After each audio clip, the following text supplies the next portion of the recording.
Welcome to the Region Free Gamers podcast. Today, we're mushroom eating, Goomba stomping, Koopa hopping, and the princess is still in another castle.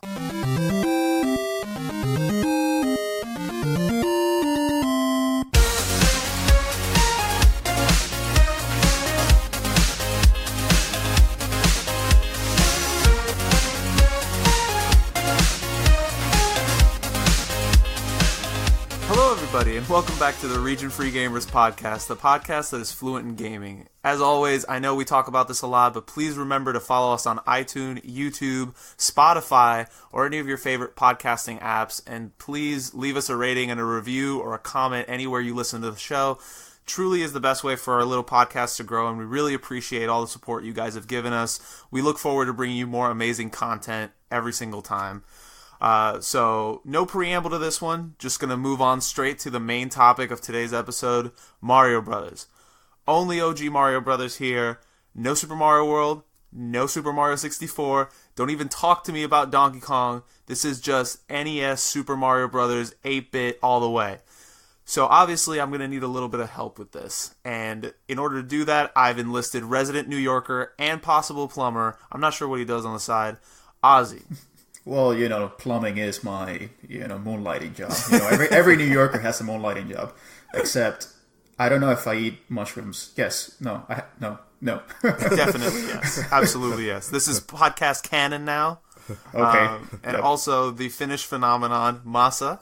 It's a me, Masa. All right, so.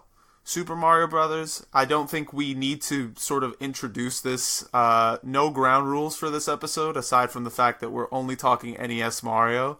So let's just jump right into it. Let's go! So, starting off with... Wait. You said that there wasn't going to be any Mario 64 and none of that crap. You just inserted Shower Point in A into this whole thing. Well, obviously... I make an exception for the voice acting because I need to be able to do silly voices throughout this entire episode. That's going to be Isn't that why we podcast, Arnie? It's going to be like the hook of this entire thing. Wahoo! I gotta be able to... Well, you actually do a pretty good one, so I'm going to let that pass. I will never do that again. And yes, when it comes to the final recording, we will replace those sound effects with actual Mario sound effects. So you don't have to suffer from Arnie's really poor Charles Martinet impersonation. Yeah, I actually think it's great.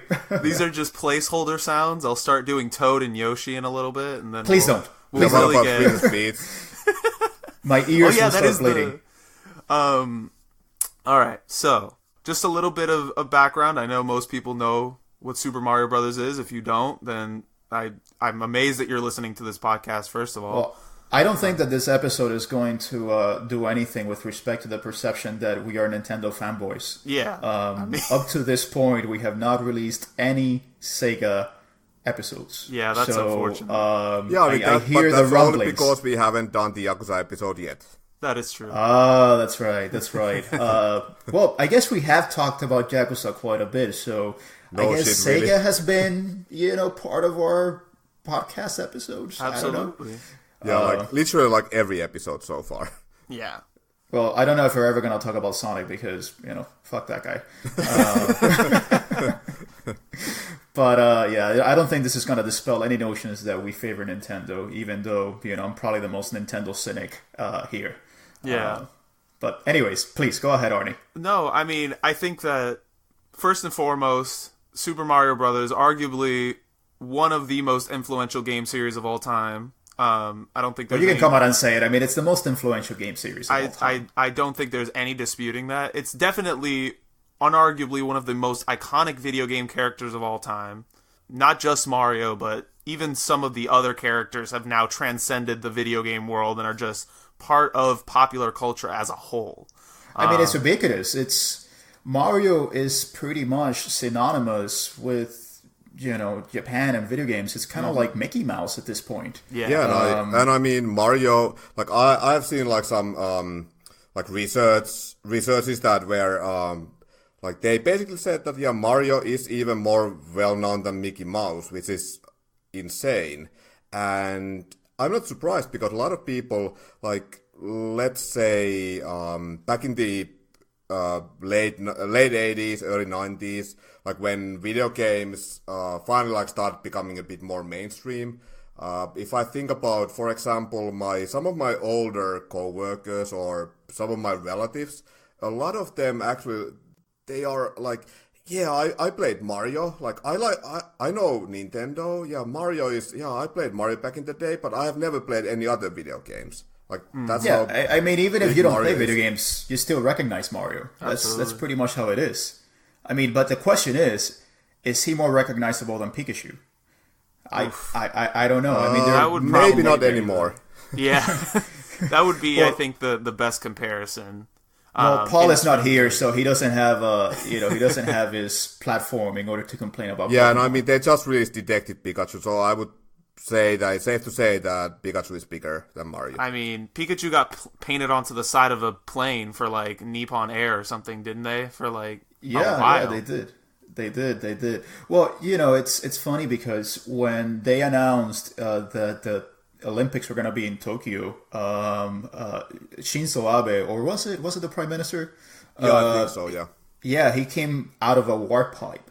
So it's pretty much, one of the biggest, if not the biggest property in Japan, basically. Yeah. That and Pokemon, basically, which are two Nintendo properties. Mm-hmm. So I think everyone recognizes it. And it's kind of interesting because even if you're anywhere in the world and you've been living under a rock or you have like media, restrictions, if you have happened to receive some sort of Mario media, then you have made that part of your childhood.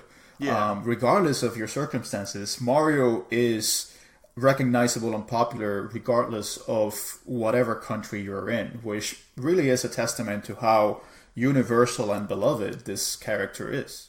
Absolutely. Isn't it amazing how the most famous, the most popular, the most influential video game character of all time is a fat plumber? Yeah. Instead of he's not fat, he's fluffy. Yeah, I mean, instead of someone like, Nathan Drake from the Uncharted. Like Mario is like the uncoolest character ever, basically. Well, it's kind of misleading. It tells kids, if you become a plumber, maybe someday you're gonna be able to go to a fairy tale land and rescue princesses. Yeah. I don't think if you became a plumber, I don't think you'll be doing a lot of that. You'll be stuck in a lot of pipes, but not necessarily good pipes. They're not gonna lead you anywhere good. But I actually really wonder about like let's say back in the late 90s or early 90s, like when the Mario Mania was at its peak. highest. Yeah. Yes. Like I really wonder if there were like lots of like little kids who were like, yeah, when I grow up, I want to become a plumber. Well, I mean, it's funny because the plumbing aspect, it was never really prominent. It was more prominent in the original Mario Brothers, not Super Mario Brothers. Yeah, and also in the cartoon. Yeah, and in the cartoon. It was prominent in the sense that I guess plumbers wear overalls and like hats? Question mark? Is that even like a plumbing outfit? I don't know. I know the plumbers I know don't wear overalls. They wear a city-issued vest or something. Yeah. And they're usually very sweaty, and they usually have some very prominent ass crack. I was just about to say that. So I don't think Mario is a very accurate representation of at least New York City plumbers. And, maybe back in the 80s they had mustaches, not so much anymore. Yeah. But we're really getting off track here. I mean, I think I think talking about just Mario is gonna inevitably lead to discussions about a host of different things, because I think Mario is so entrenched in not only video games but just popular culture in general. And all these things are hyperbolic, right? Most influential game series of all time, most iconic characters, one of the longest running and best-selling video game franchises of all time. I mean, it's run uninterrupted. If we're talking Donkey Kong times, I mean, Since what is 1979. it? Yeah, you're pushing 40 years at this point. Yeah, I mean, Mario's very old at this point. Yeah. But really, look, just think about it. Can you think of another video game series that's been as influential? I mean, I'm struggling to think about what that could be. I mean, maybe Pong, but but Pong really didn't influence other games. I mean, that was one and done. I mean, if we're talking like Tetris is one game that's still like really big. I would say Tetris, perhaps, but Tetris was just influential as to that genre, whereas I think Super Mario Brothers kind of spread its DNA into almost every other genre. There's nary a genre, except for like specialized genres like racing or the like, or simulations, that have not had some sort of Mario DNA, even if it's just its video game design philosophy. It's just kind of spread its seeds across all of gaming. It really cannot be understated, and I think it's impossible to speak about Mario without going into some hyperbole, which is not going to endear us to a lot of people, if you're a Sega fan. Yeah, and I mean, I think in terms of, if you're talking influence, I don't think there is a series that's more influential than Mario. And I think it's partially because he's made the transition to so many different genres of gaming somewhat successfully. I think for most genres, you could find a Mario game that is fun and but I think also that's because Nintendo kind of puts Mario into a bunch of different things. Not necessarily. I mean, Mario Kart could have been any other game with any other character. I mean, but they put Mario in there, and all of a sudden the name recognition just gives it that extra push. But I mean, almost every other game that Mario has touched, has kind of created a new genre into its own. I mean, it created the party games, it created the kart racers, and even its sports games have sort of had its own kind of genre, like subgenre, like sports RPG, which was not really a thing. And you have a lot of these arcade style of sports games. Sure. Like this year we got Mario Tennis Aces. It's got a story mode, but it's still a very arcadey sports game. And so a lot of these other Mario sports games. And it's crazy to think that even Nintendo Switch, which is the latest Nintendo console, like we have already gotten a bunch of Mario games, and this is only the second year of the console. Like this year alone, we have of course we got Mario Kart 8 Deluxe, Mario Odyssey, we got Mario Tennis Aces, we got Mario and Rabbids Kingdom Battle, and just last week we got Super Mario Party. So it's insane.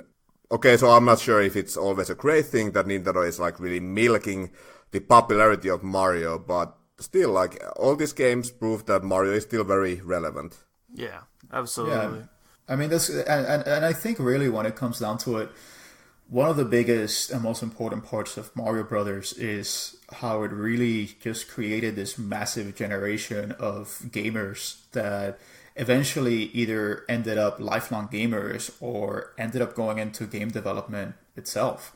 And that the kind of design philosophy that Mario Brothers and Shigeru Miyamoto espoused in the original Super Mario Brothers has kind of found itself into a lot of games, because a lot of the developers actually grew up playing Super Mario Brothers.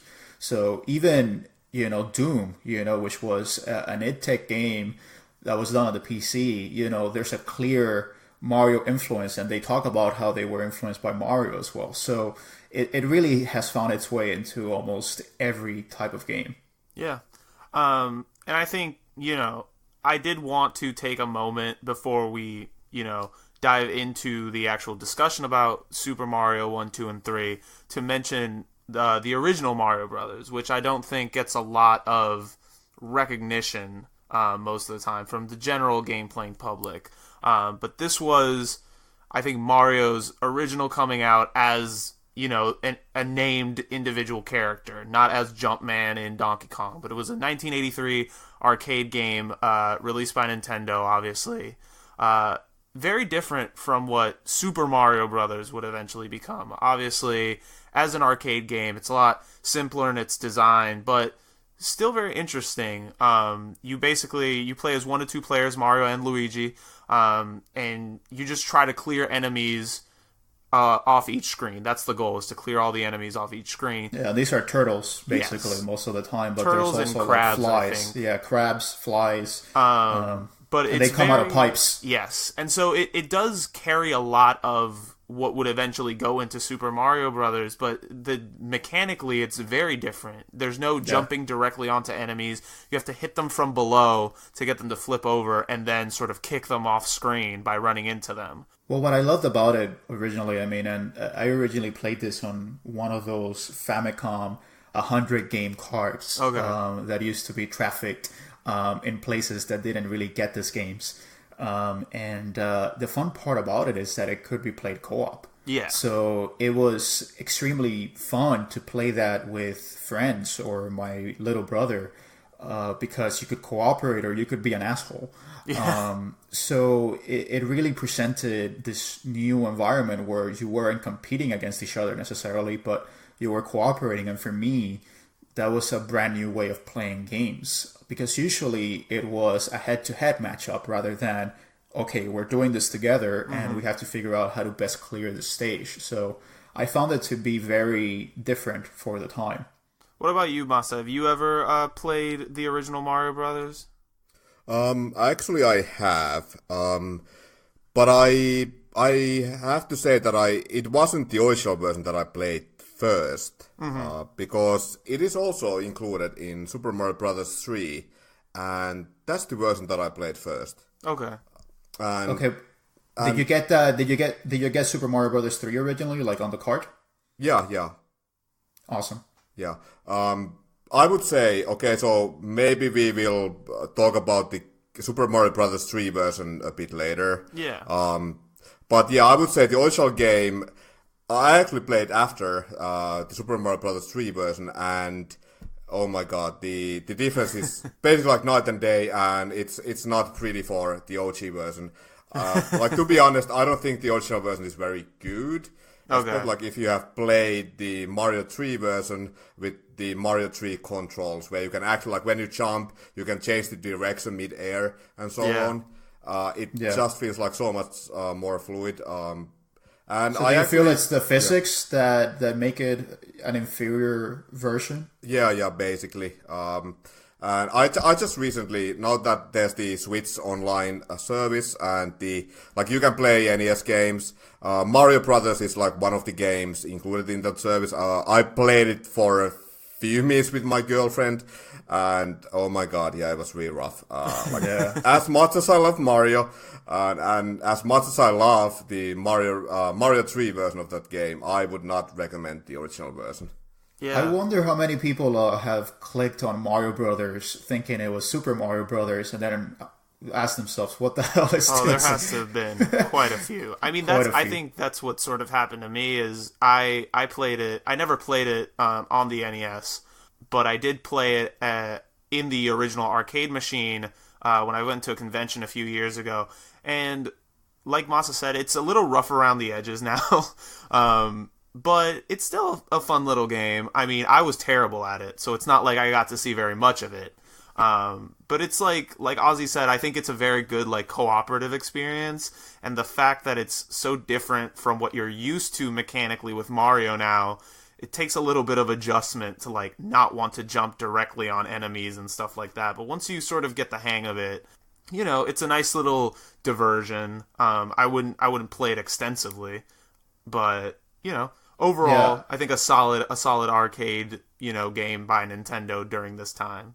Well, for me, you know, it was that game and Contra that we used to play the most, me and my friends. Yeah. Because, you know, you wanted to see how far you could get. And so the levels in Mario Brothers just kept going and going. I never reached the end. And so it almost felt like, you know, a game that you could play over and over again because, you know, the enemies were always very like there was an element of randomness to it. So, you know, it was one of my mainstays when I was a kid. And, you know, at the time, I really didn't have that ingrained mentality of you have to jump on the enemy. So really didn't matter to me. And so I played it. I mean, this must have been 1995 because, again, this was Cuba, so we got things very late. Yeah. And so for me, I really didn't have that experience of, you know, this is how you're supposed to play it. So I didn't mind it, honestly, at the time. And, you know, but I could see how people, if they go back to it nowadays, they would be like, oh, all right, I don't know when I'm playing this. But yeah, I gotta say, one thing that's great about this episode is that, okay, so Arnie is a bit younger, so of course he didn't get to play these games like when they were released. Like Ozzy, you lived in Cuba, and me, like, I mean, I would have been old enough maybe, well, maybe not, like in the US, the first Mario game, or like Super Mario Brothers came out in 95, excuse me, 85. Yeah, 85. I would have been like old enough, but yeah, like in Finland, we always got everything a few years later. So, like for me, like I played Mario Brothers 1 like in 1990, which was like 5 years after the US release. Yeah, but for you it was brand new. I mean, yeah, I it was. Yeah, yeah. So that was how it was for me. I mean, that was I want to say beautiful thing because I didn't know any better. You know, if living in Cuba, it wasn't great, and I don't think it was ideal. But I managed to experience the 80s like if I had grown up in the 80s. Mm-hmm. So, for example, like Transformers and Ninja Turtles were kind of like the cartoons I grew up with. Even though if I had been in the US, those would have been old cartoons by then. So I got to experience Mario Brothers as if it was a brand new game. So I think I got that 80s experience much like you, Masa, in a way. Yeah, exactly. Yeah, and I think that segues perfectly into Super Mario Brothers. Insert like some one-up life sound here or something. Already did. Yeah. And so, obviously, Super Mario Brothers, like Masa said, released in Japan and North America in 1985. Europe and Australia wouldn't see it until 1987.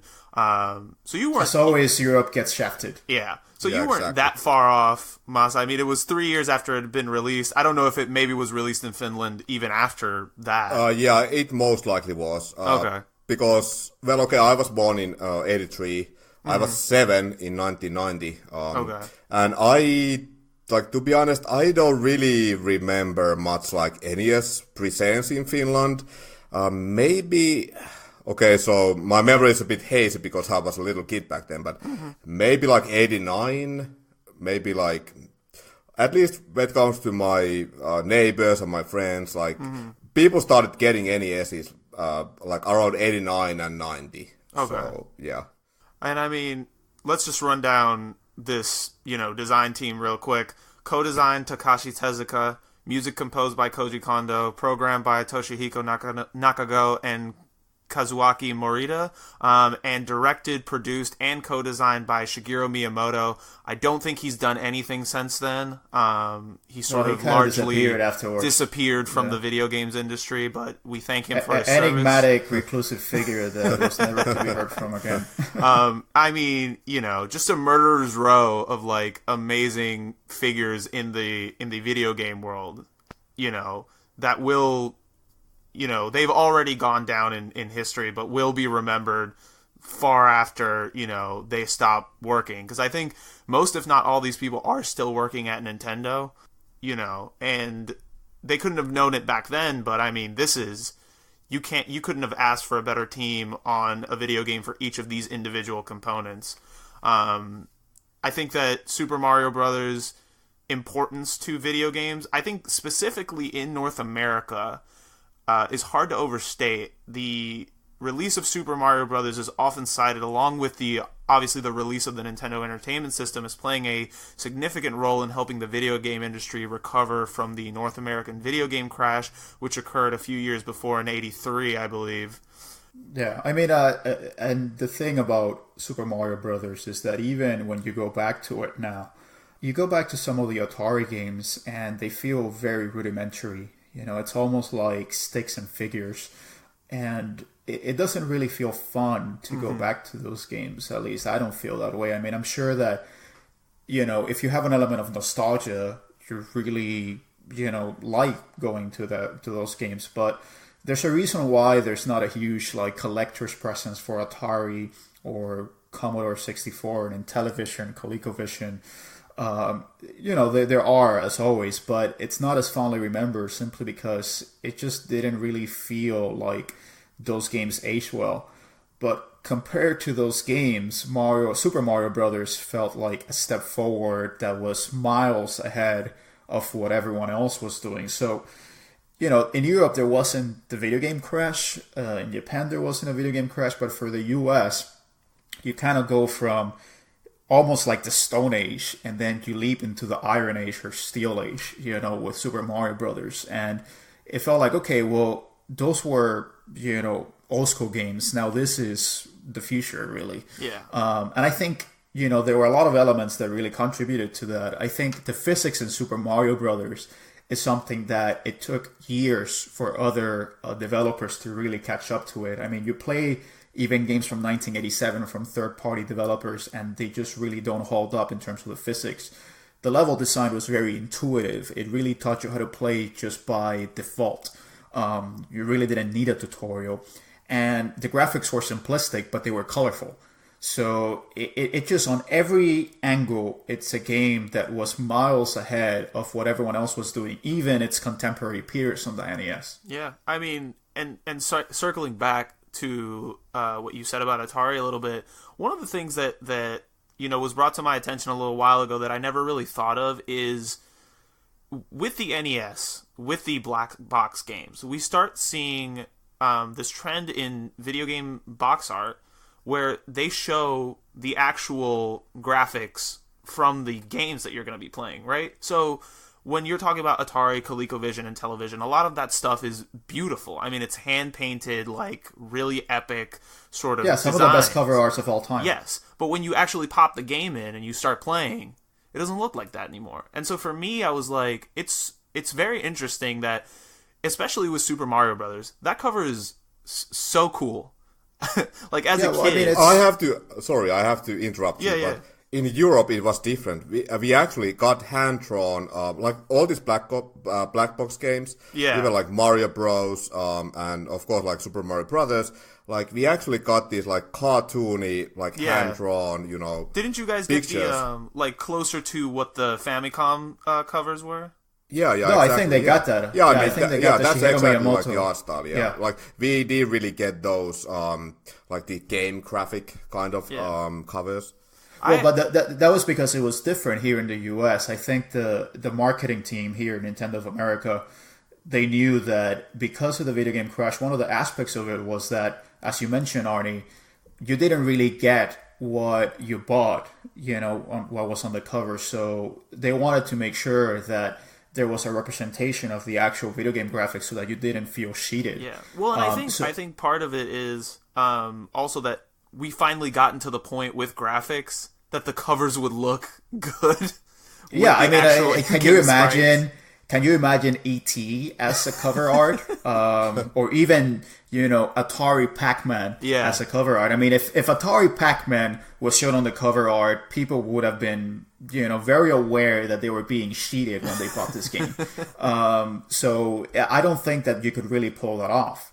But yeah, I would say that's like really interesting and something that I've never really thought about, because like we have been talking about the the huge video game crash after the Atari era and before the NES era.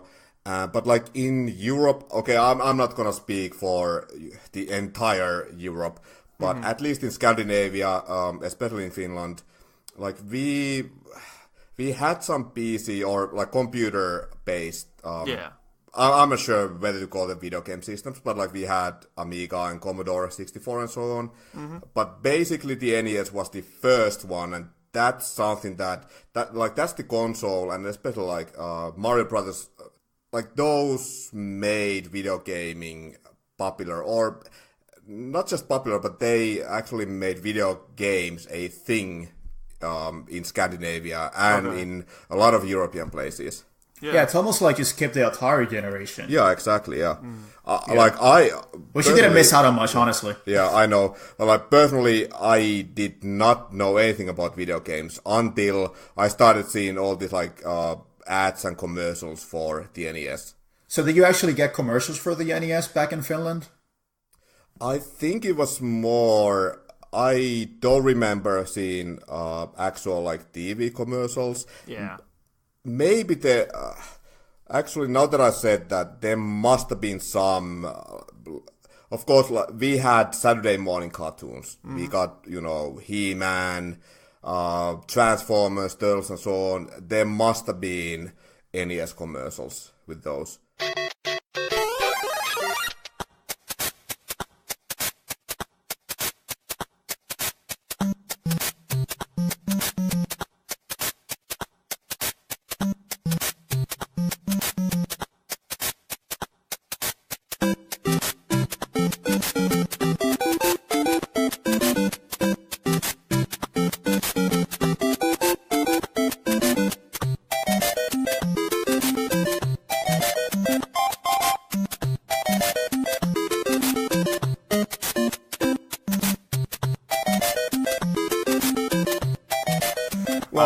Arnie, let me ask you, what's your first, since you're younger, what's your first memory of playing Super Mario Brothers? And I guess we can go around each one of us talking about that. So I was gonna get into this a little bit later because I think I'm gonna lose a lot of credit here. But my first experience playing Mario Brothers, I'm sure I must have played it on somebody's NES, like when I was really young, but I don't remember. My first memory of playing Super Mario Brothers is playing Super Mario Bros. All-Stars on the Super Nintendo.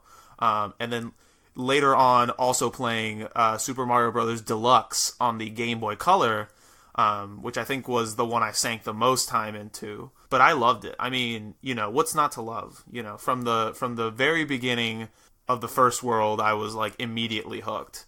But those are my experiences. So I feel like I cheated a little bit because I love the redesigned like art style in All Stars, like a lot better. It's fantastic. than the original art. But yeah, that was my like first experience. What about you, Masa? When's the first time you remember playing Super Mario Brothers? Okay, so I'm gonna speak for the entire generation around my age in Finland, but it was okay. So first of all, when it comes to, let's say, Super Nintendo and NES games, even my favorite, like the most, favorite games, I don't actually remember the first time I played them, including, let's say, Mario 3, A Link to the Past, Super Metroid.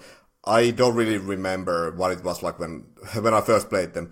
But I do, like, this is the only one that I actually remember, the very first time that I played, because it was also the very first video game that I ever played. But for me, it was September 1990. Okay, so I guess that's already good enough. Like, I don't remember the exact date, but I was aware of the NES back then. Mainly, I guess, due to these commercials or some kind of ads. Like, I don't have any recollection of that. But I had a classmate, and I was in the first grade, and this was the time when a lot of people started getting NESs. Like, that's like, I would say 89, 90, those were like really big years for Nintendo in Finland, and video games in general. And I had a classmate who was like, yeah, Masa, like, yeah, I got the NES, I got Mario, like, you wanna come over and play it? I was like, yeah, sure. And I went over to his place, and I watched him play. Like, that was literally the first time I'd ever seen anyone play a video game. And of course, he was Mario. I watched him play the first stage.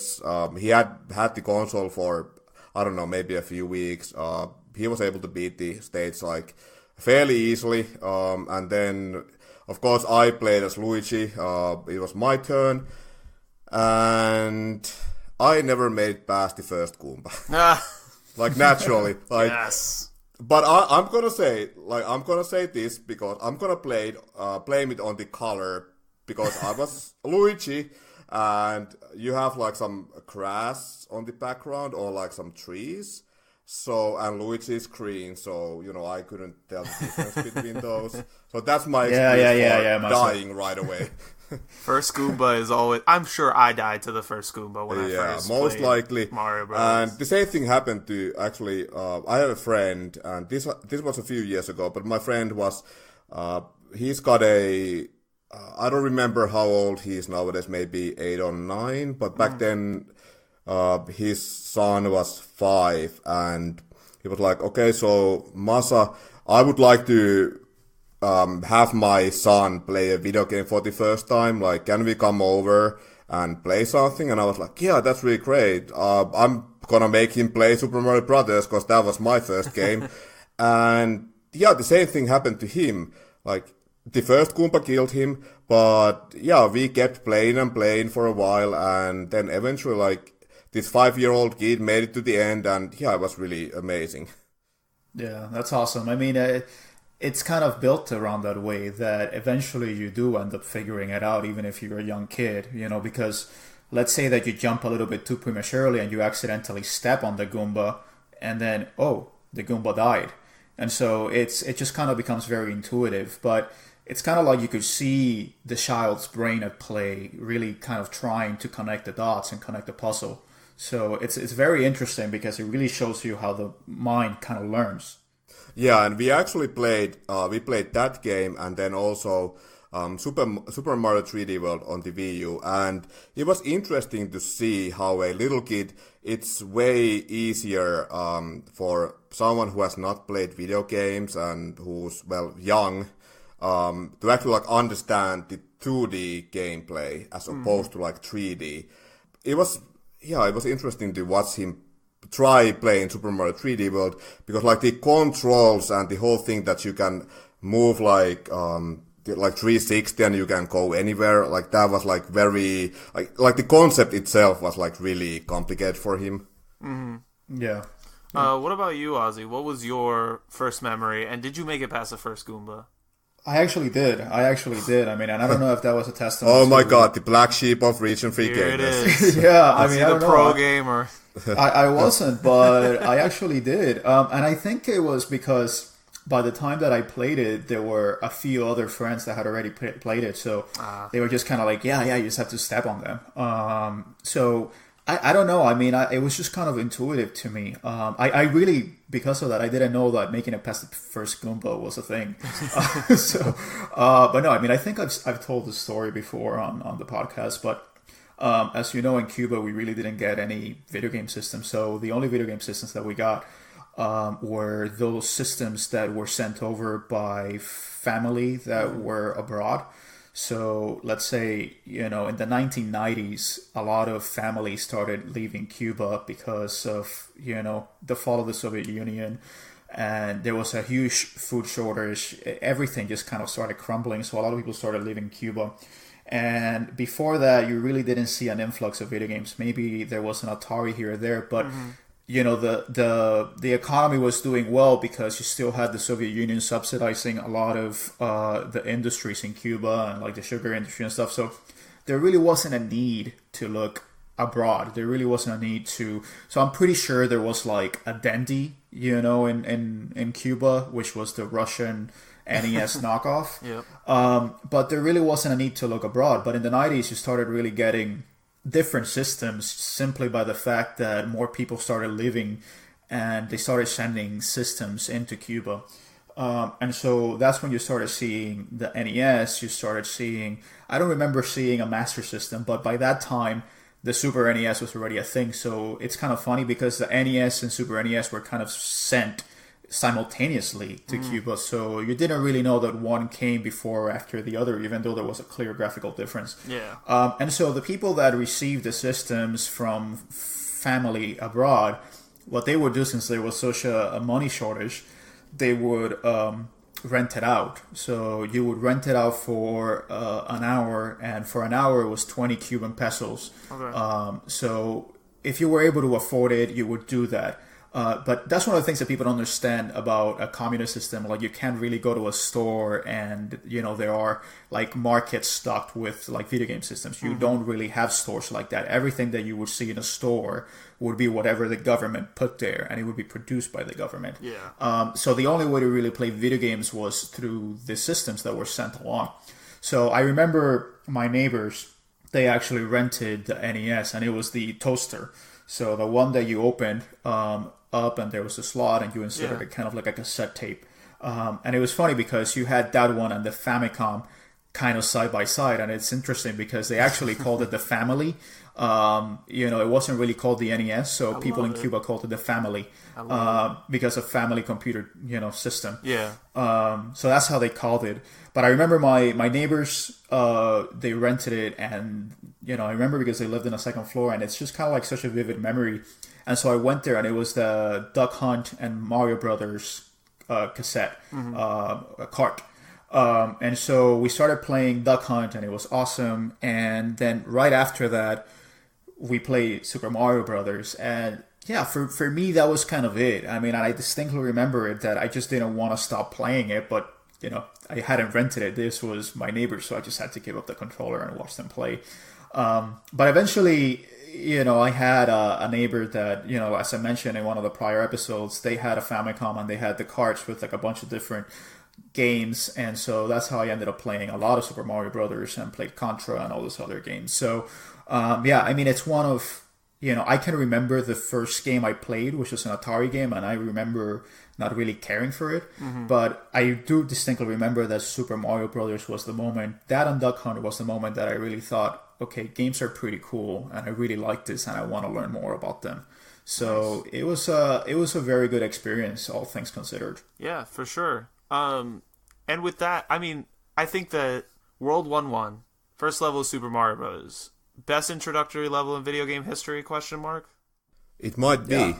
Yeah, I think so. Especially like if you think about it, like that level includes almost everything that there is to that game, but in a mini size. You have, like, first of all, it teaches you that there's like invisible blocks.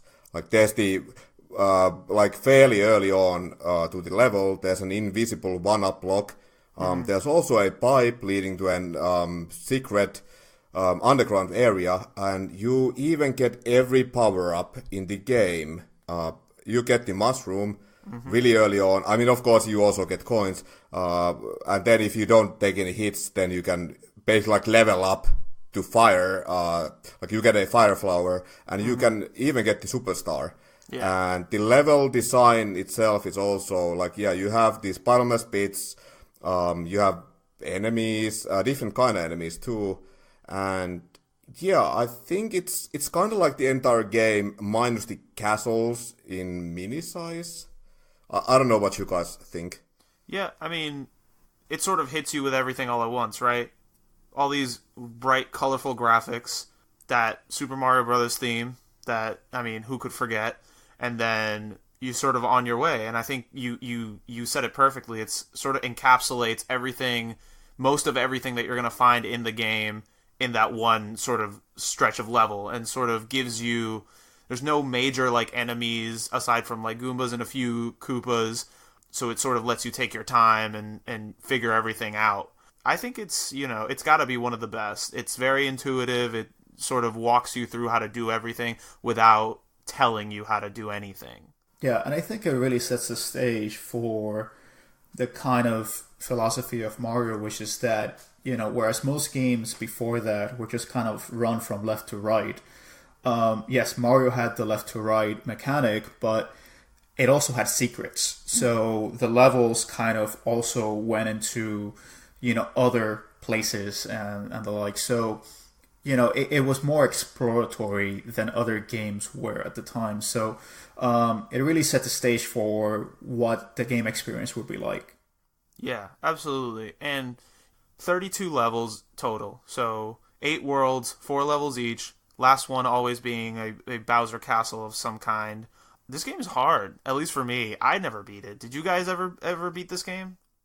Yes. I have not, and Masa, yes. But actually, the last time I beat was yesterday. But I have to say it's not a very easy game. Especially like if you think about it. Okay, so if there was a modern version of Mario, you could actually save. Like there's the Super Mario All-Stars version, and you can save after each world. Yeah. But here it's not possible. So of course it's very difficult to make it all the way to the level or the world 8. But that's why they have warps, which makes it a little bit easier.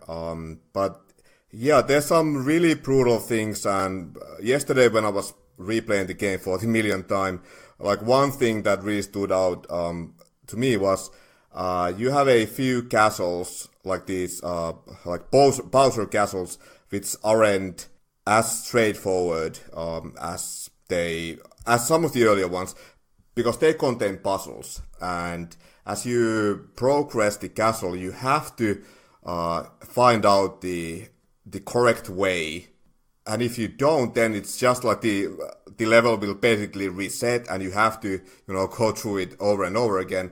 And that was something that was very difficult for me and a lot of my friends back in the day when we played the game.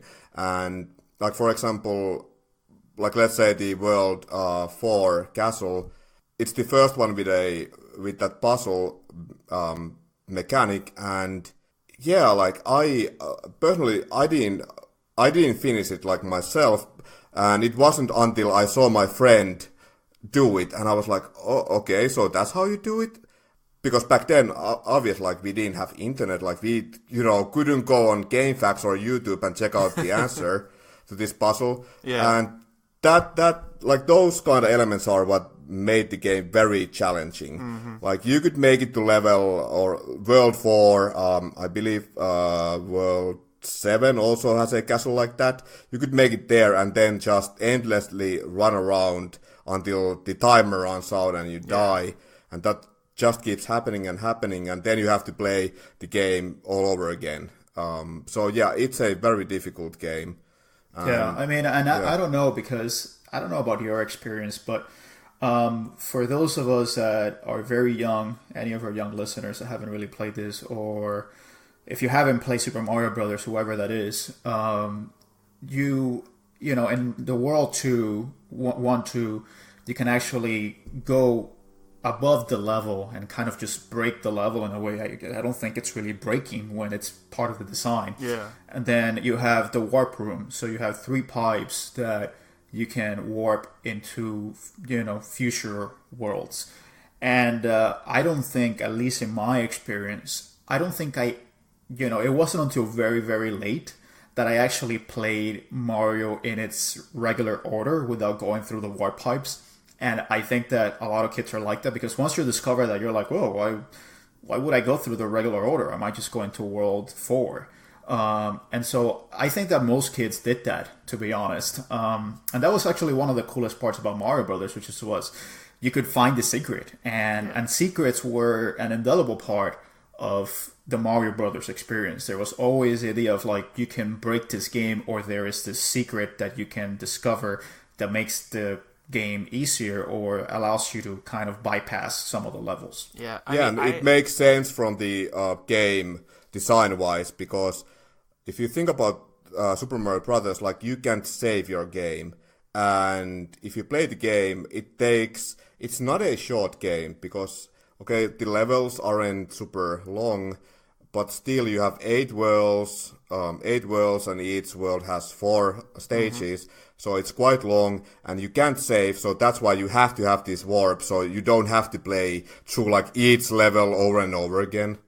Yeah, I mean, and we should mention that you get 1-up lives, so 1-up being another life. So you get that through the green mushrooms, and there's a life system, so once you run out of lives, that's it, you're done. So it's very much still a game that harkens to that arcade experience, because it has a timer, it has a point system, and it has limited lives. So it's inherently a hard game just by virtue of the time it was released and the design philosophies of that time period. Yeah, and I mean, going back to that warp that you find in World 1-2, I genuinely remember as a kid, like, being curious about that, because you get to a point where you can, if you're big, you can break some of the blocks that make up, like, the ceiling level.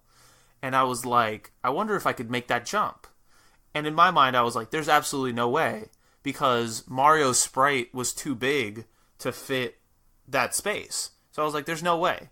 And so when I finally did it, and his sprite just went off screen, I was like, I am a video game wizard. Like, I have seen through the 4th dimension, and I have broken this game, because I'd never, in the few games that I played before that, I'd never seen anything like that. Like, the fact that you could do something like that was crazy. And then not only that, to realize, like, once you did it, that there was something there, that it wasn't just like, that it was there by design, was crazy. So yeah, and you touch upon a very good point, Arnie, which is that, you know, for a lot of video games, you know, let's say Mega Man or Street Fighter, you have to be really good. You have to have good reflexes, and in order to achieve kind of like the special moves or the secrets, you have to do something special. You kind of have to have the ways of the Force, you know, if I can use that. But with Mario Brothers, you know, if you knew the secret, almost anyone could do it. So it made people feel powerful, even if you weren't a very good, you know, or skilled gamer. So I think that helped a lot because it made you feel, you know, powerful, as you say. Yeah. And I think one of the other things that we definitely need to talk about with Mario is the music. And I did want to ask you specifically about this, Ozzy, because I've heard more recently, I've heard a lot of people saying they don't care for Super Mario Brothers 1's music anymore.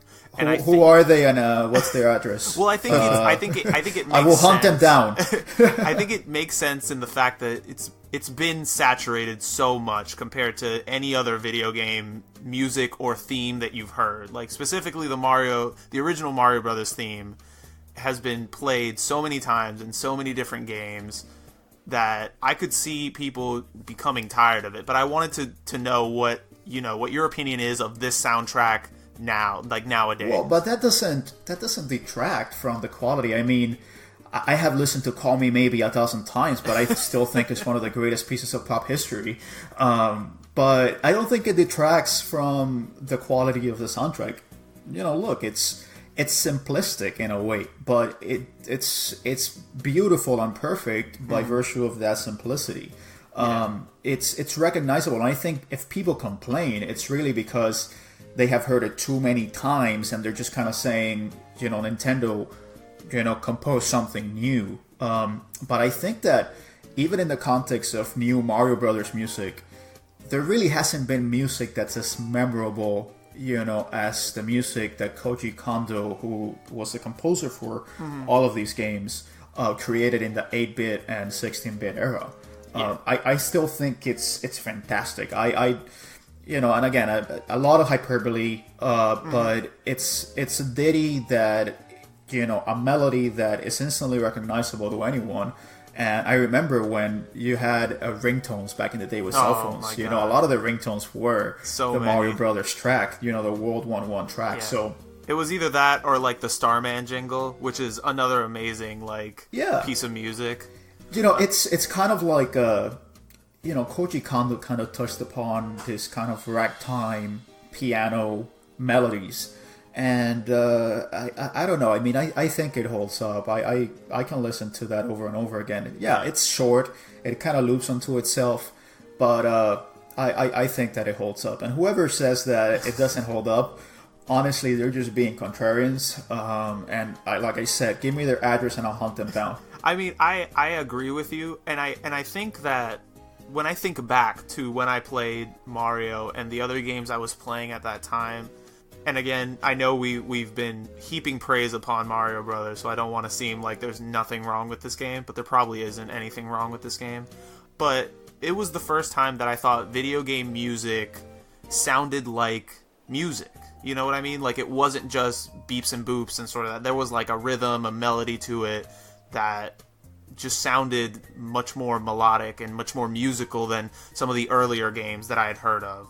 Yeah, I mean, it felt like they tapped into something, and you know, this is maybe by virtue of the fact that Nintendo had its in-house teams working on this, but it really felt like they tapped into, you know, there were this limited sound channels, but even with this limited sound channels, which was a total of 4, and one had to be used for special effects, they still were able to maximize the productivity of those sound channels in order to create something that was beautiful in its own right. Yeah. So again, you can't understate the importance of melody in Mario Brothers. Melody was really critical to making those tracks memorable. And I think it wasn't ambient music. And the fact that you could listen to this track over and over again through each level, and it didn't get repetitive. It's really a testament to really how great it was. Yeah. Masa, do you have any like memories of Mario music, or do you have a favorite track from the original Super Mario Brothers? I would say that I have three. I mean, of course, the Overworld theme, because I mean that's a classic, and it's one of those songs that it does repeat. I mean, of course, the soundtrack is very. It only has a. Yeah, it's very small. It has four songs. It doesn't really have like that many songs. So of course, like the Overworld theme, and then you have the underground theme and the castle theme. Like they keep repeating, but you don't really think about it because, especially like the Overworld theme is very good. I also really like the ending theme, which I guess to be honest, even I haven't heard it that many times. But yesterday when I beat the game, I was like, yeah, this is actually really great. And then one more track that I have to mention. First of all, I absolutely despise water levels in most video games. Yeah. Mario 1 being one of those. I'm not a big fan of the underwater levels. But the underwater theme is really fucking good. Like, I can't help it. It's so good.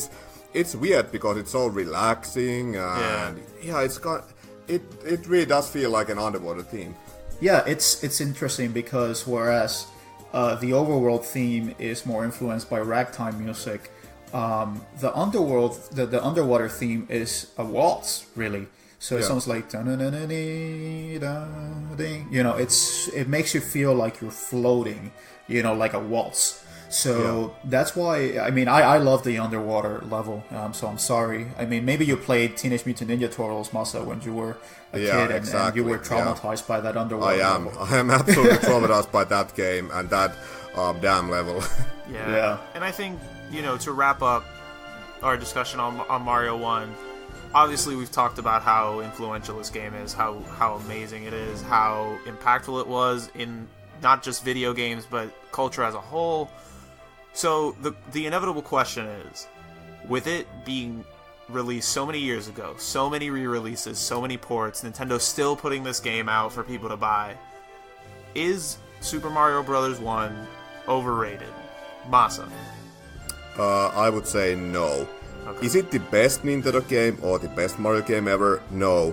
And I think it was IGN, like they had this top 30 or top 50 or whatever best Nintendo games of all time, and they actually had Super Mario Bros. As number one, and I would have to disagree with that. It might be the most influential Nintendo game and the most influential video game overall, but it is certainly not the greatest game of all time, and not even the best Mario game, or not even the best Mario game on the NES. Is it overrated? I mean, of course not. I played through the game yesterday, and it's still a great game. It's still a lot better than most platformers that like modern day companies put out. Yeah, I mean, look, it can get kind of obnoxious, the praise and the gushing of Mario Brothers, which we have even done on this episode. I can see how people could be fed up with listening about Super Mario Brothers. So it's very easy to kind of fall into that camp of, hating on something that is very popularly praised. Like you said, I'm sure that there are flaws. Off the top of my head, I can't recall them, to be honest. But I don't think so. I don't think the game can be overrated. The fact that you can still play it to this day and enjoy it, it's really a testament to how well designed it was. Again, if you're talking about influence, it's at the top. If you're talking about best games, as Masa said, I think that you really can't put it at the top. There are just much better games nowadays, but games that have been influenced by Mario Brothers. So it has to be up there if you're talking about influence. But no, I don't think it's overrated. I think it's only overrated in the context of people rating it as the best game of all time. That's not the case. But yeah, one interesting thing that I noticed yesterday, and one of the if you think about the speedrunning community, like the original Super Mario Bros. Game is still like very relevant. And just a few weeks ago, I don't remember who this guy was, even though I was a video of it, like him breaking the world record, but he was able to beat the game in under 5 minutes. And when I was playing the game yesterday, I noticed that, okay, I'm sure that it was like unintentionally, but that game, it really feels like it was made for speed running before the whole speed running thing was actually a thing. Yeah. Because nobody was speedrunning games back in the day. What? Do you think that this was because Nintendo had testers and the like, and they just kind of wanted to like skip a lot of levels in order to get to the later levels? And maybe you didn't have like debug software where you could kind of go from level to level if you were playing like the full build. And so maybe this was their way of getting to later levels? Yeah, could be. And I mean, that's why they have the warps too. Yeah, it's possible. Yeah. I completely agree with what both of you said. I don't think Super Mario Bros. Is overrated. I think there's a reason that people, not only that Nintendo's still putting it out there, but that people are still buying it, are still playing it. Obviously, again, I agree. It's not the best Mario game. It's not the best game of all time, but it's definitely earned its place atop the mountain of video games as far as influence goes. And with that, I think we're going to take a little break, and we're going to jump right into Super Mario Bros. 2. So, see you in a bit.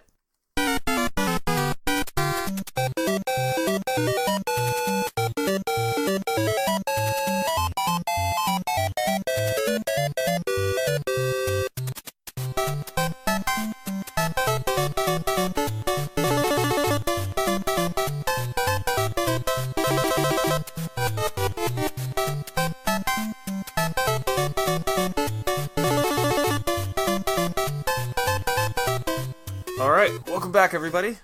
It's time for Super Mario Bros. 2, a.k.a. Doki Doki Panic on the Nintendo Entertainment System. Few quick notes.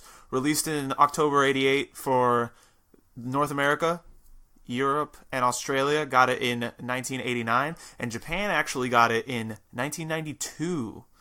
Super Mario Bros. USA. Yes, Super Mario Bros. USA. I think everybody pretty much knows this story, but the original Super Mario Bros. 2 was a Famicom Disk System game that was released in Japan following Super Mario Bros. 1, but it was found to be too difficult for release outside of Japan. I also heard, or I read, that they also thought it was too repetitive and too similar to Super Mario Bros. 1. So what they ended up doing was picking up another Famicom Disk System game that was released to tie in with Fuji Television's Yumi Kojo Expo. That game was Yumi Kojo Doki Doki Panic. They modified it to add Mario sprites, and they released it in all other territories as Super Mario Bros. 2. Yeah, I think we can all agree that we got the better end of the deal with that. I mean, yeah, absolutely. Controversial statement. Not so controversial. Controversial statement. Mario Bros. 2, best Super Mario Bros. On the NES. That is controversial. Yeah, absolutely. That is very controversial. Controversial statement. But yeah, we definitely when it comes to the different versions, we definitely won because the original Japanese Super Mario Bros. 2, it's first of all, it feels like an expansion to the first game, and secondly, it's brutally difficult. Oh yeah, that.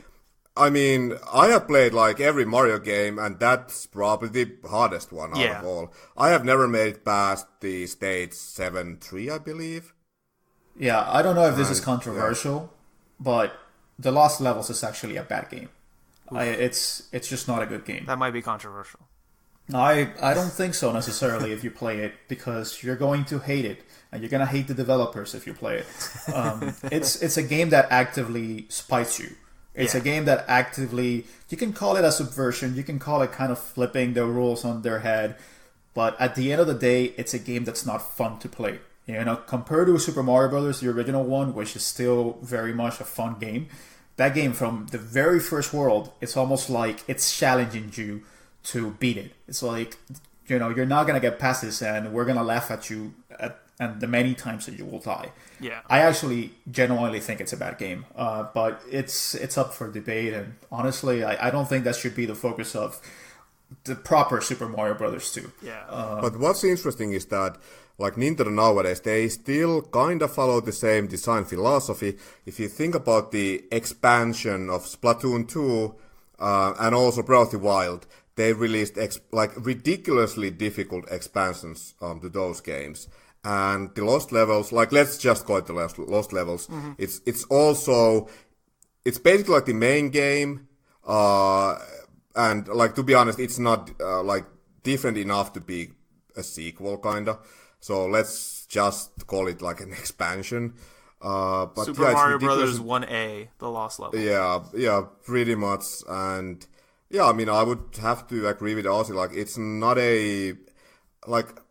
Okay, so it was released on the Famicom Disk System, so it was basically an expansion, sort of, as it was not available to like every Famicom owner. Mm-hmm.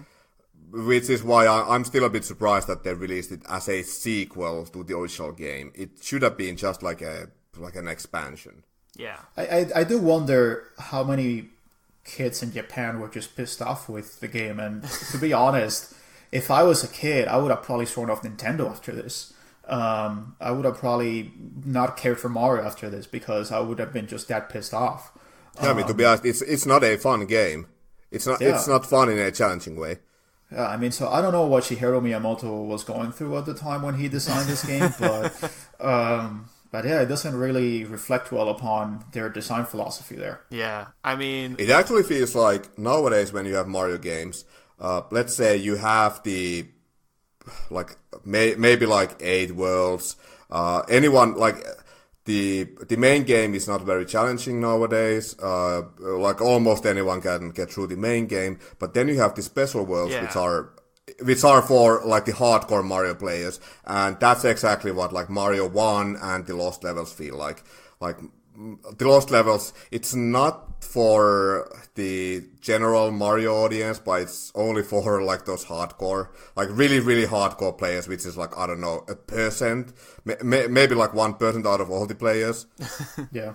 And I mean, you know, moving back to Doki Doki Panic, even though it's really different, it's not sort of quote unquote an original Mario game per se. You know, still developed by Nintendo R&D4, directed by Kensuke Tanabe, produced by Shigeru Miyamoto, art by Tadashi Sugiyama, which, special shout out to him because I legitimately do think that Super Mario Bros. 2 is, if not the best looking Mario game on the NES, the most interesting looking game on the Mario game on the NES. It's so vibrant. Yeah, it's very distinctive. Yeah, it's so and very nice little to of look it. at. Yeah, very little of it changed in terms of the world design from the original Doki Doki Panic. Yeah. So from the very get-go, it had a very distinctive art style that felt different from the original Super Mario Brothers and all other games at the time, to be honest. Yeah. It was very colorful, you know, which is not something you were necessarily used to at the time. Yeah. And a lot of the, you know, enemies that, you know, showed up here would end up showing up in later Mario games. So this is the first time that you played as Toad, for example. Mm-hmm. And then he ended up becoming a mainstay. Even though he wasn't the first. I call it a he, but it's a he, she, whatever. They all look the same. But yeah, I mean, you know, you give a special shout out to Tadashi Sugiyama, but I want to give a special shout out to Kensuke Tanabe. He's actually one of the most underrated designers in Nintendo's stable.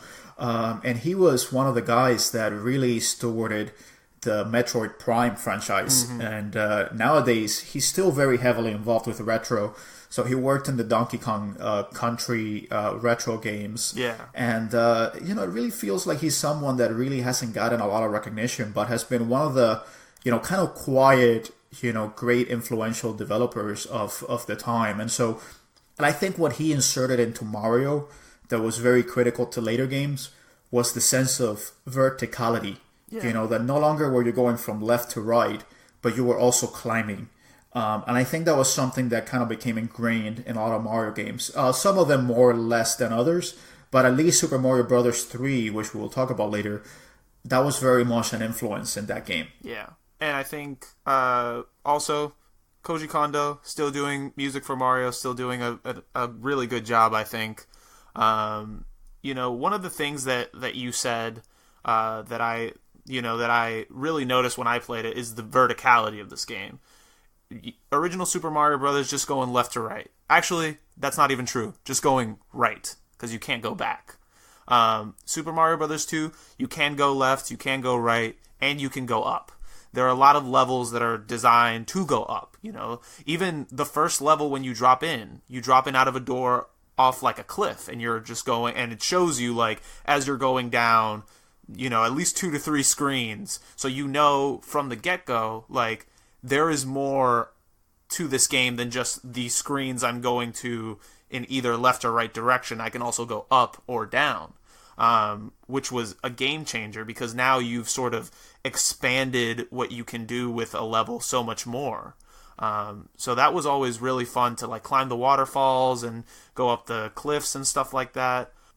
And let me just mention, because I think we should all kind of talk about this. My first experience with Super Mario Brothers 2. Yeah.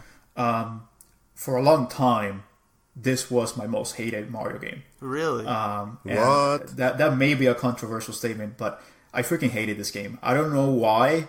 I think it might have been because it was so different from the first Mario, and the fact that you had to pick up these radishes, and you had to, flip enemies, pick them up, and the like. But I hated this game. I don't know why. And, it's really unfair to it. I think it was just kind of a kid kind of seeing something different and saying, I don't like this, it's different. But I remember distinctly hating the fact that the first Super Mario Advance was Super Mario Bros. 2. And I looked at it and I said, why the hell did you not put Super Mario Bros. 3 in there? Why the hell did you not put Super Mario World? Even Super Mario Bros. 1 could have been better than this crap. So controversial, but I hated this game for a very long time. I no longer hate it. I have seen the error of my ways. I am a reasonable adult now that has, been reformed. But I just got to say it. I hated this game originally. I think I can see where you're coming from, because if you were somebody who played Super Mario Bros. 1 and you enjoyed Super Mario Bros. 1, this game, it's not just as simple as a graphical change or a change in style. Mechanically, this game plays very different. No more jumping on enemies. You got to pick up vegetables. You got to pick up other enemies to throw at enemies, and that's your sort of offense. No power-ups. Like, none of the same power-ups are retained except for maybe the mushroom, but I don't think it does the same thing as it did in Mario 1.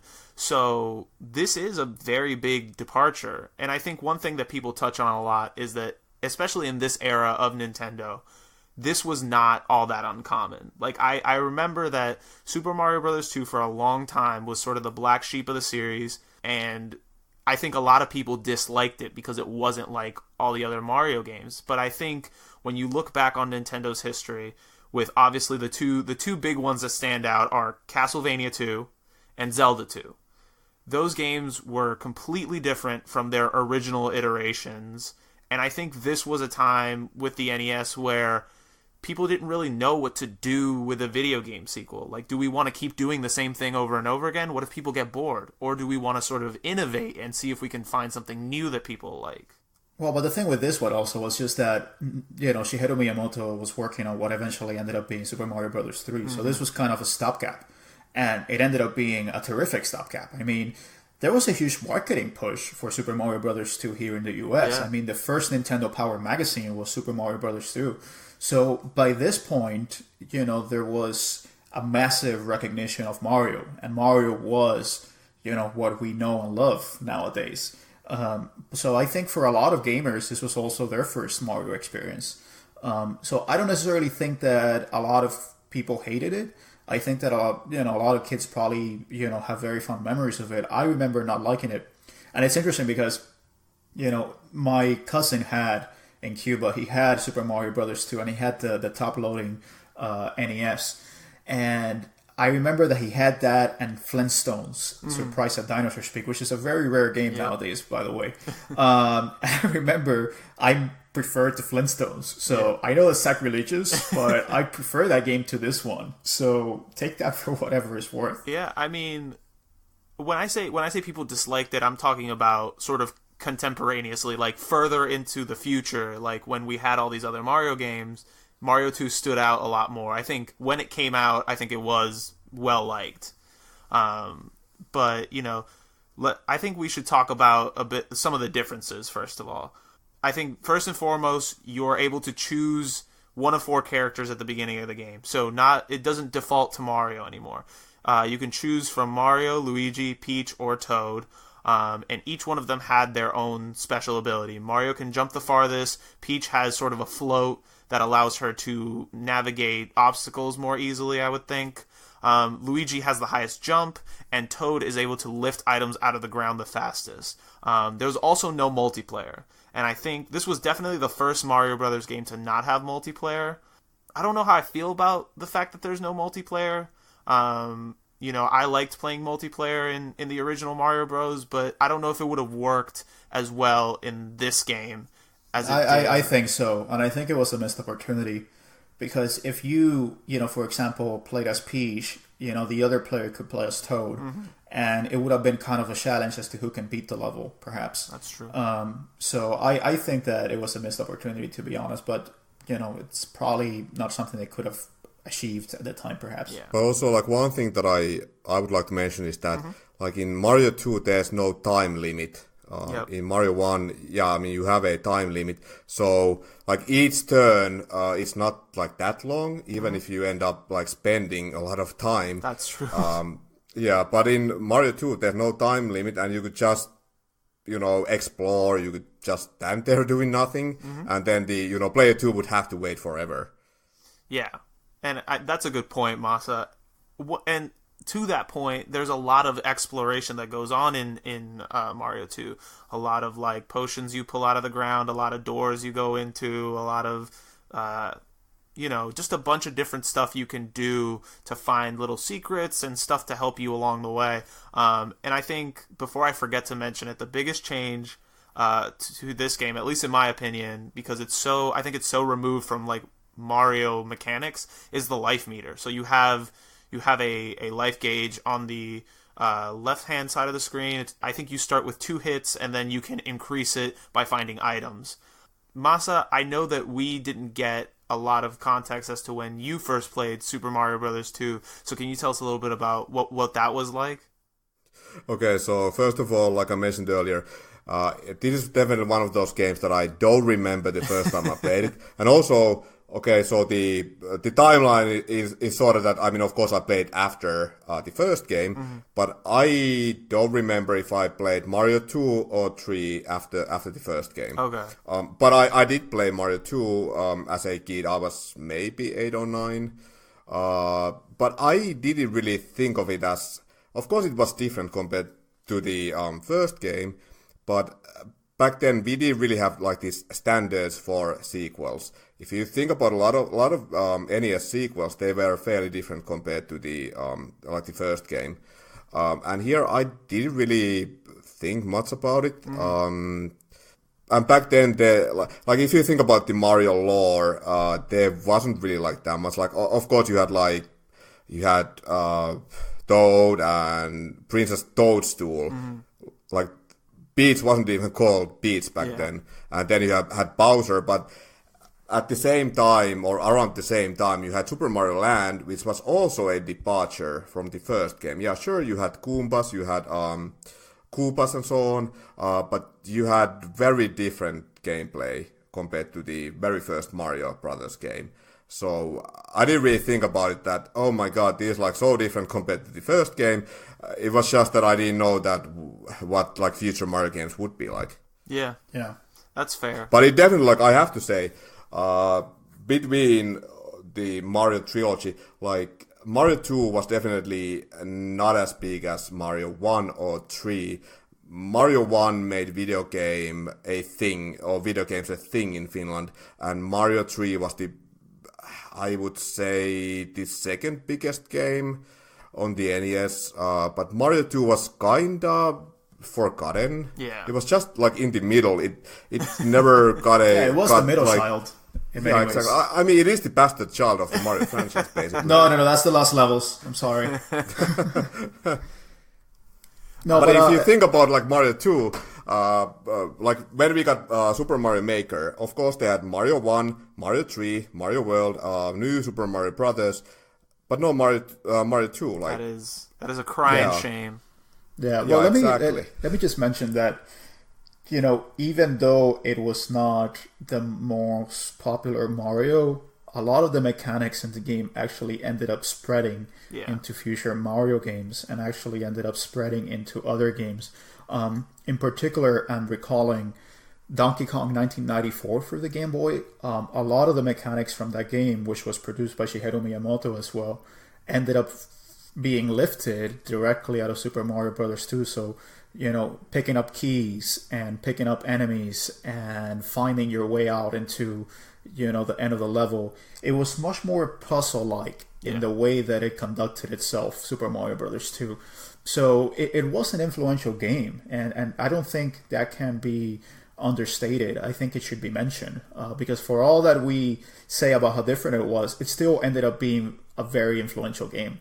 Yeah. Yeah, and if you think about, for example, Super Mario 3D World, that game has Mario, Luigi, Peach, and Toad as playable characters, and they have basically like the same skill set as their Super Mario Bros. 2 versions. Yeah. Yeah, I mean, it really established a lot of canon in Super Mario Brothers, even though it was not originally a Mario game. Yeah, and I will say, full disclosure, even though as an adult, this is now, I think, possibly my favorite Super Mario Brothers game, at least the one that I have the most fun with on the NES. As a kid, I was like Ozzy, I didn't get this game. It was weird. It made me uncomfortable. I didn't want to be in the same room as it, because it was so different from what I was used to. But once well, it's also a game that the art style is kind of odd. But it's so good. It made me feel uncomfortable. It's so good. It's so, like, the colors are just pop. Like, it's such a like unique game in and of itself, right? Like, the fact that you fight Birdo and you crawl into a bird's mouth at the end of, like, that level and stuff like that. It was, like, so wacky. I don't think that Nintendo would do something like this sort of offbeat with, like, a mainline Mario game anymore. So I like that it stands alone in sort of its own little side of the room, you know what I mean? Well, it's almost and also yeah, go on. Go ahead, Masa. Okay, so, and also what I really love is that the graphics are actually, like, really beautiful. And you have, like, these really big character sprites, which still to this day, like, they look really, really solid. Yeah, I think so. But it's like, to me, it's someone else's interpretation of a Mario game. Again, it was another game at the beginning, but it's almost like Mario is seen through the eyes of another person. That is actually a very good, like, distillation of what I was trying to say. Yeah, I mean, and that's the same case with Super Mario Land, because Super Mario Land was done by R&D 1. Mm-hmm. So that was Gunpei Yokoi's team. So yeah, it's almost as a Mario game as seen through the eyes of someone other than Shigeru Miyamoto. Yeah, I think the waterfall, like, the water in that game is, like, so, I love it so much. It's so, like, cool looking, like, for an NES game. I thought it did, like, a lot of stuff and made it look a lot cooler than a lot of games from that time that I've played since. And I think one of the few things we haven't talked about, but Ozzy touched on a little bit before, is there's a lot of new enemies introduced. I think because they did not change a lot of the existing framework from Doki Doki Panic. So this is the first appearance of Shy Guys, first appearance of Bob-ombs, which I love Bob-ombs. They're, like, my favorite Mario enemy. And also the introduction of Birdo, who has gone on to become a real fixture in, like, the Mario spin-off titles, like all the sports games and Mario Party and all that stuff. This is hers first appearance. I don't think we need to get into all that, but yeah, so there's definitely, like, a lot of stuff that carries over from Mario 2. So I don't think Mario 2, like Ozzy said, is very influential in the overall canon of Mario. And obviously Bowser is not the final boss in a Mario game. And I don't know how many times that's happened before. It's probably been a few, but this is the first I can remember. The final boss is Waltz, who is a giant frog king. And if we talk about Waltz, we definitely have to talk about what might be one of the biggest things in Mario history, which is the ending of Super Mario Bros. 2. It's a twist. Yes. Well, before we go into the twist, though, I will say I was very disturbed because I had never beaten Super Mario Bros. 2. Yeah. And to this day, I still haven't beaten it. So I was watching a long play of it, and I was very disturbed by the end of it because Waltz is being carried by all these minions while Mario, Peach, Luigi, and Toad celebrate. And he's being carried in the arms of all these minions, and he's being pushed along, kind of like, a crowd surf, and they're all pushing him, and all of a sudden he goes off screen, and this animation happens as if something's happening to him. I like to think that he was taken to a guillotine. Oh, he was executed. Absolutely. He was 100%. Executed. And, Princess Peach is probably a very tough monarch. She probably rules with an iron fist, and she has to because they're all these unruly characters. But what if the twist is that Princess Peach is actually the bad guy? And you're actually playing, for the villain here. But if you think about the ending, none of this really matters. I know, but for this context, maybe that's how Mario sees Princess Peach. Maybe he sees her as a very conniving, ruler. I don't know. I don't know. Which, by the way, we should mention the twist. What the twist is. The twist it was all a dream. It was all a dream. Used to read up. It's Inception, the video game. I know. It was all a dream, as Biggie Smalls once said. And I don't know. I mean, I guess a lot of people, I think, were kind of annoyed by that, but I think it's the only way you can justifiably sort of explain all these things and how different this game is from Super Mario Brothers. Then the argument becomes, okay, so why don't all these enemies show up anywhere else in Mario? I don't know.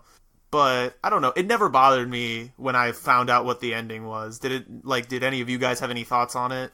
I would have to say that, okay, so the ending sequence, the last world of the game is very challenging, and, you have these, Birdo variants, which are, I don't know, I feel like they're almost next to impossible to beat, but Ward himself is fairly simple and easy, but, yeah, the ending, when I saw that, I was like, wait, what the fuck, did I play this game for, for nothing? What the hell?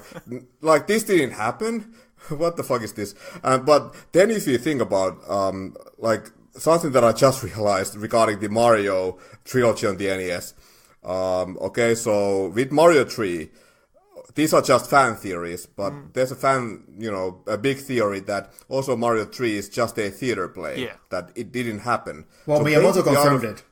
Yeah. Okay, so yeah. So basically, only the first Mario game actually happened. The others are just the second game is Mario's Dream, and the third game is just a theater play. Yeah. Well, we should create a Mario timeline like Zelda. Oh my god, no. There is one, actually, and it's insane. Nope. Never. And nothing makes sense about that timeline, especially since it does include the spin-offs, Yoshi's Island, spin-offs, Yoshi's Island, also Donkey Kong and all those games, and it's, And then, if you think about the whole, retconning of the character that Mario is only 26. I was about to say. According to Miyamoto, I was like, I gotta say, Mario's life has been quite eventful so far. Not a day he hasn't goes aged by. very well, though. Yeah. No. For a 26-year-old, he looks quite a little bit, past his prime. Yeah. And I think we've hit most of the major points. I think the only thing we haven't talked about is the music. Obviously, I don't think the soundtrack in Super Mario Bros. 2 sort of stands to the heights of Super Mario Bros. 1, but there is some good music in there. Definitely a concerted effort by Koji Kondo to create some unique tracks for this game, and they sort of fit the feel of the game, right? Like they sort of fit the visuals and all that other stuff. Ozzy, is there any like standout tracks for you in Super Mario Brothers 2? How does it compare to Super Mario Brothers 1 as far as the music? Oh, I think it's excellent. I mean, again, big surprise. No, I think, it's even more Scott Joplin influenced than the first one. A lot more ragtime. But, the first track, from the first level, it's one of the more recognizable Mario tracks as well. So, no, I think it's a great soundtrack. I have no problems with it whatsoever. And anyone that says that it's not good, again, they're just being contrarians. What about you, Masa? Any tracks on Super Mario Bros. 2 that stand out? Again, there's like not that many actual songs in the game, but of course the Overworld theme is amazing. It's actually one of my favorite Mario themes. The Dark World theme, okay, so it's basically from Mario 1, but that's great. I actually started wondering if it's the same in Doki Doki Panic, or did they change that song? The overall or the general boss battle theme when you face, for example, Birdo is amazing. It's really intense. It really gets you pumped up for the fight. And okay, so I guess not many people have heard this song because the game is quite challenging, like I mentioned. But yeah, the Ward battle song is also really great. Yeah. And I think that wraps up Super Mario Bros. 2, unless you guys have any final thoughts on the game. I mean, Masa, I don't think it was released in Nintendo's online service, right? No, it hasn't been. And that's a bummer because I really wanted to play it again. Like yesterday I played through Mario 1 and today I played through Mario 3. It's been a few years since I played Mario 2, and I mean it's a bummer that, like I mentioned, it's basically like the black sheep of the Mario family. Yeah, I mean I really think that people should play it, and I think nowadays where you don't really have the context of you're waiting for the next Mario game that came after Super Mario Brothers, I think people can see it with a very different perspective than you could have seen it back in the day. And I think it's a game that holds up very well. Like I said, I've reformed my ways, so I think that it's a fantastic game. I mean, and it's not surprising considering the quality of Nintendo and its developers at the time. Yeah. So, Mario 2, a good. We're going to take one last small break and come back to Mario Brothers 3. So, hold on tight, everybody. We'll be right back.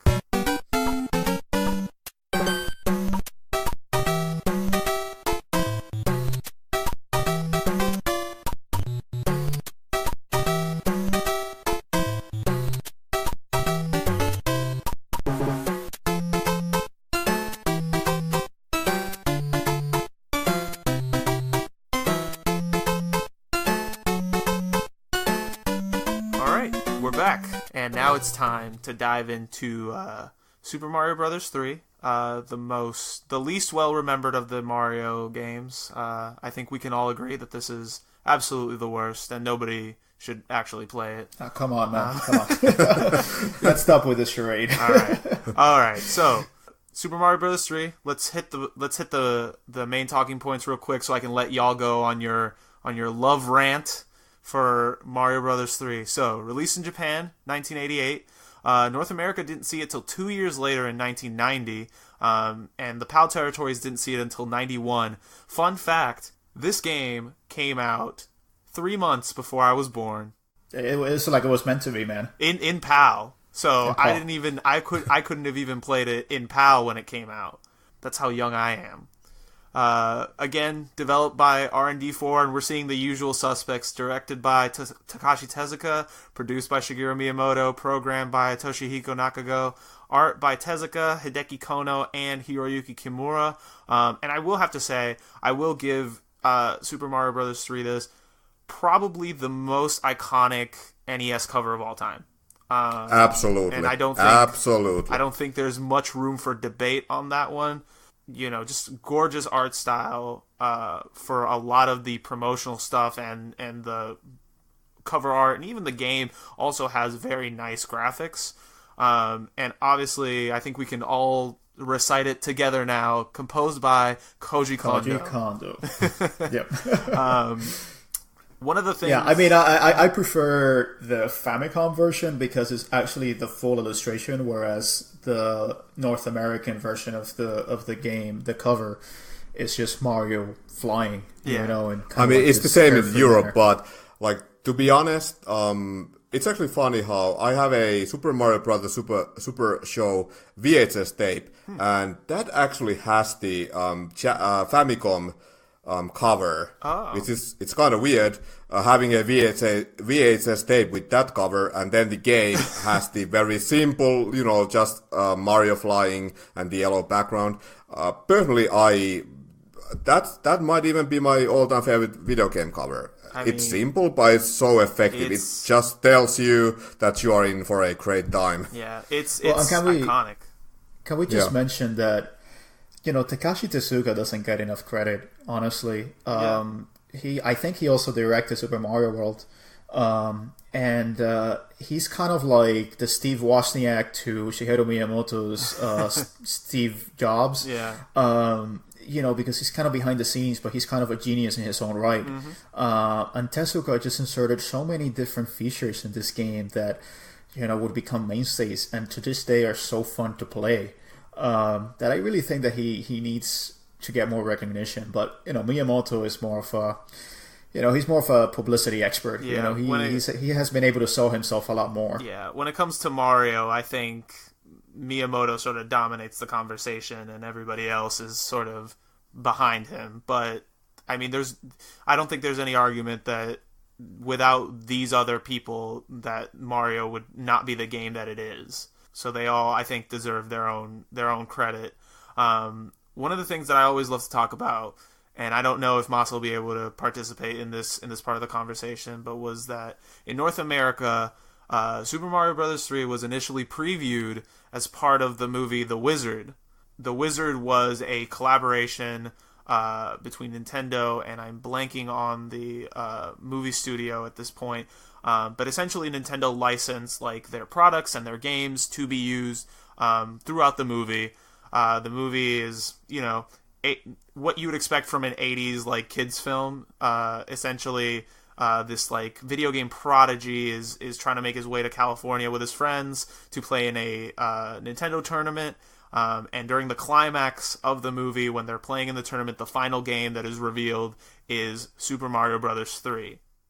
Well, it's interesting because it was actually a kind of adaptation of the band The Who's Tommy. Yeah. Which in Tommy, it's kind of a pinball wizard, you know, this deaf, you know, dumb kid, I guess it's what they call it. But The Wizard was kind of an adaptation of that for families. So that was very interesting. I never seen this movie, so I can't really tell you whether it's any good or not. It's probably not a movie that holds up well. But Fred Savage is in it, who was one of like the faces of the 80s for a lot of kids. Yeah. One of the things that I realized yesterday as I was going through it is that one of the characters, one of the actresses, she's actually the girl is the lead singer for a band that I really like, Rilo Kiley. Oh, really? And I didn't know that. And they're a really cool band, and she's actually a very good singer. So I would definitely tell everyone to check it out. But it's kind of a child actress or actor's success story, which you don't find a lot of. Yeah, I mean, and the thing about The Wizard is I haven't sat down and watched the whole movie beginning to end, but I've seen enough pieces of it that I have a sense of what, you know, the story is. It seems fun enough. Like, it seems like a fun, like, video game-centered movie, which obviously you didn't get a lot of back then. I don't think you get a lot of now. But what I really liked about it is, you know, aside from Super Mario Bros. 3, which must have blown people's minds when they, you know, went to see this movie, they sort of embrace everything Nintendo. You know, there's like Rad Racer makes an appearance. Like they call like a Nintendo helpline. It's not called the Nintendo helpline, but they sort of show all that stuff, and they even show off the Power Glove, which is great. But yeah, so the reveal in this movie is obviously Super Mario Bros. 3, and I thought that was such a like awesome piece of marketing, like to reveal a game like that in that way. Just seems very cool for me, and like as a kid I feel like I would have been super excited sitting in the theater and like seeing that pop up, especially in this day and age when you're waiting for a new Mario Brothers game. There was a big gap between Mario Brothers 2 and Mario Brothers 3, so I think a lot of people were very like, when's the next Mario game coming out? Yeah, and it's kind of a testament to how popular Mario was, that you could release a movie where the main hook was, and we're gonna reveal the next Super Mario. Like that's some very committed marketing, to be honest. Absolutely. Did you guys get this movie, Masa? Like, was it ever in theaters, like in Finland? No. And if I think about the existence of the movie, I didn't even know about it until maybe a few years ago. Yeah. We never got the movie, not in theaters, not as a rental, nothing. I have personally seen some clips. I have not seen the full movie. Yeah. I have seen some clips. I have seen the the final tournament scene of the movie, and I gotta say, in retrospect, it's a bit of a bummer that I never got to experience that, because I would have been old enough. But yeah, that's the kind of marketing that doesn't really work nowadays. But yeah, it's such a unique concept, and I'm like, I really wish that I would have been there. Even if, based on the few clips that I've seen, the movie is absolutely horrible. But I don't think, I mean, I would have been, 8 years old back then. Yeah. I would have been like, oh my god, this is the greatest thing ever. And oh my god, Mario 3, holy crap. Well, just for reference, Roger Ebert called it a cynical exploitation film with a lot of commercial plugs and insanely overwritten and ineptly filmed. That sounds like the perfect movie for me at 8. I'm just saying. Well, I mean, when you think about Transformers and Mutant Ninja Turtles being kind of a marketing ploy to get you to buy more toys, it makes sense in the context of the 80s, really. Absolutely. By the way, I have to wonder, which movie is actually better, the live-action Super Mario Brothers or The Wizard? Probably The Wizard. I would say The Wizard. I don't even need to see the movie to tell you that it's probably The Wizard. I have seen Super Mario Brothers, and I haven't seen The Wizard, and I would have to say The Wizard. Yeah. I really want to scrub the Mario Brothers movie from my memory. I want to go full Eternal Sunshine of the Spotless Mind on that movie. Yeah. So let me just mention, I mean, Super Mario Brothers 3, the first time that I played this game actually was on the All-Stars collection. So in that sense, it was like you, Arnie, with the original Mario game. So I really loved it because the art style, was so well done. And I think to this day, it's one of, if not the best remake of all time. And it was really jarring to eventually go back to the original Mario Brothers 3 because one, there's no music in the beginning. The graphics are a little, they're inferior naturally. And you also have, limited sound channels, so the music, you can't really listen to it in its full capacity because you have sound effects kind of overriding the sound channels. And also, I think the biggest thing was that there are no saves. You can't really save. Yeah. So it makes it a very, very hard game. I think Super Mario Brothers 3 is a very hard game. By the way, do you guys know if the Super Mario All-Stars collection, is that the first sort of like port legit, or remake? Yeah, like the legit video game remake. Because I was thinking about it and I couldn't really think of any other example. I mean, it has to be. Well, I guess you had adaptations. I guess you have adaptations, like Donkey Kong was adapted into a lot of different things. Yeah. And so I don't think you called it a remake, but I guess remake in the way that we think about it now, possibly. Yeah, like an upscale port or whatever. I think it has to. If it wasn't the first, it was definitely the biggest. It was like the first major one. Yeah, I don't doubt that there were other games that were upscaled, when they were ported to a new console. But I think the idea of the same developer and publisher releasing it for a new system with better graphics, I mean, I'm sure that Atari did it with a lot of their new ones, like the 7800 and the like. But, well, what I was wondering is if All Stars was the first sort of like compilation pack for like a series like this. You know what I mean? Like the first probably not. I don't want to say that it is, but probably not.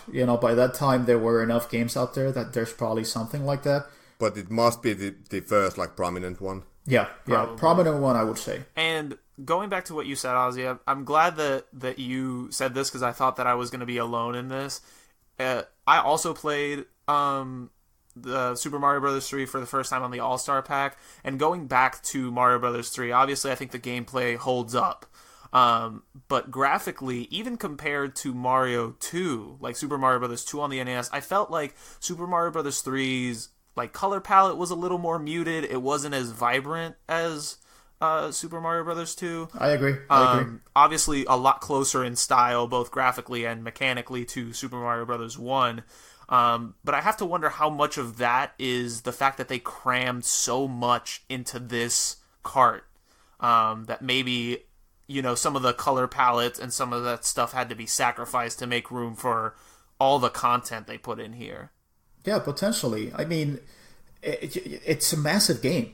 Mm-hmm. It's an absolutely massive game, and even to this day, you know, beating it may take you 3 hours. It's not a small game by any means, and it has 8 levels, and they're all different themes. So, like, the first one is like the grassland, second one is like desert hills, 3 is water. The water level. 4, I think, is like the big island. The giant world. Yeah, giant island. 5 is a sky island, skyland. 6 is the ice one. 7 is Pipe World, and 8 is Bowser's Doom world. Yeah, Doom like and just death. Doom, you know, hellscape. You know, where Bowser lies. And there's just so many different power-ups. There are mini-games. There are so many different secrets. I don't think there was anything like it on the NES. It really felt like a game of the future. Yeah, like and that's not even mentioning like the overworld encounters, like the Hammer Bros that have like their own AIs, how they move and stuff like that. Yeah, I mean, it's a game that I think that it was miles beyond. It really felt like the biggest game ever up to that point. I really don't think that there was another game that could compare, you know, short of RPGs, you know, with the world of Mario Brothers. But even RPGs, they were more limited in their graphics, and Mario Brothers was just so varied by the time. It was the definition of a AAA game from the time. Yeah. What about you, Masa? What is your first Mario Brothers 3 like memory of playing? Again, I don't actually remember the first time that I played the game, but I remember how I first got to know the game, or how I first like acknowledged the game. Like I mentioned a little bit earlier, we never got the Super Mario Brothers Super Show with the live action parts and the cartoon. Like, we never got it in Finland, or it wasn't broadcasted on TV. Mm-hmm. But we did get a few VHS tapes, and they actually had the Mario Brothers 3, like the very, very amazing, which I still consider one of the very best video game commercials of all time. Like that one where, you have a guy yelling, Mario, Mario, and then all of a sudden it's like the entire globe. Yeah. And they don't even show any gameplay for this. It's like Super Mario Brothers 3. Boom. That's it. I was like, oh my god, that's gonna be so amazing. I believe that I got the game probably in 1991. And yeah, it blew me away. It was, at that point, it was my, most anticipated video game of all time. And yeah, it was just so massive. Mm-hmm. All the secrets, all the levels, all the different power-ups. Like, I played that game for months and months. And I think by the time I actually also, I got the Super Nintendo in 1994. And I got to make the choice between the Super Mario World bundle and the Super Mario All-Stars bundle. And even if I had not played Super Mario World, I was like, oh my god, like there's, 4 Mario games for the price of 1 basically. So I was like, yeah, Mom, let's get the Super Mario All-Stars bundle. And I was like, I had played the original Trilogy on the NES, but still, like, I was really happy playing these enhanced ports of those games. Yeah. And eventually they even made a Super Mario All-Stars plus Super Mario World cart. So that was even... Yeah, which is one thing that I really wonder why Nintendo did, but they released, was it the 20th anniversary or 25th? Oh yeah, on the Wii? Yeah, on the Wii, Yeah. and it's the original version without Super Mario World. Like, why? Like, why the hell? Like, you have to. Like, they really should have included Super Mario World as well. Yeah. Well, that was that. Without getting into too much of a digression, that was really kind of like a phoned in, release by Nintendo. Yeah, they call it absolutely. this Like, anniversary edition, and it was basically just a port of Super Mario All Stars. They Yeah, weren't yeah. like behind the scenes, there weren't interviews, there weren't like cool features. It was just a straight up port. So that was one of the more uninspired releases that Nintendo's ever put out. And also one thing that really bothers me that whenever Nintendo really re-releases the original trilogy, it's always the original versions, and we never get like the All-Star ports. So yeah, I mean, I think that's a bummer because those are like really, really great ports. Yeah. I mean, some of the best graphically, like some of the best looking games, even on the Super Nintendo. Yeah.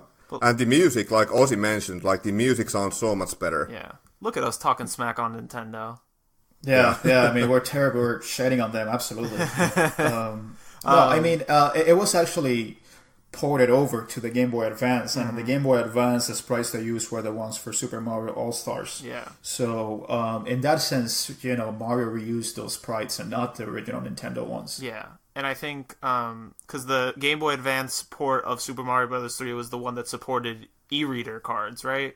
Yeah. So I remember, I can't remember, I think I was watching, like, one of these YouTube reviewers, Stop Skeletons from Fighting, and they were doing a e-reader video, and I think basically the consensus was that the definitive port of Mario Bros. 3 to get was the Wii Virtual Console version, because that version had all of the e-reader levels bundled into one. it. Oh, the Wii U one, that's right. Yeah. So I thought that was pretty cool. I was like, oh, maybe I should get a Wii U and download me Super Mario Bros. 3 before it goes away. And yeah, I gotta say, some of those e-reader levels, it kind of feels like Super Mario Maker before Super Mario Maker. Yeah. And it has like some of the most challenging and also like some of the most creative Mario levels ever. Yeah. So it's definitely worth getting if you own a Wii U. I know a lot of people don't own it, but yeah. And going back to Mario Bros. 3, one of the things I really did like, and I think you both touched on this a little bit, is like the Overworld and how it's sort of like a board game. It's got like a little bit of a board game design. At least that's how I sort of picked up on it when I was playing through it. And I think it's a world that and a game that feels very open ended. It kind of lets you choose your own path. Yeah. And you have even optional levels. And it also lets you save up power-ups that you can use at critical moments. So it's a game that's kind of very choose-your-own-adventure type, even though it all ends up in the same kind of journey. Yeah. But it makes it feel so much more epic. And I don't know, I mean, just the insertion of this kind of overworld, game table kind of, I don't know, what is it that you call it, Arnie? The board game. Yeah, type, just like a of tabletop look. sort of experience. Yeah, it just makes it feel so much more massive, than the first Super Mario Brothers. Yeah. And I feel like this is even better as a co-op game than the first Mario game, because in the first game you would have to play the same levels over and over again.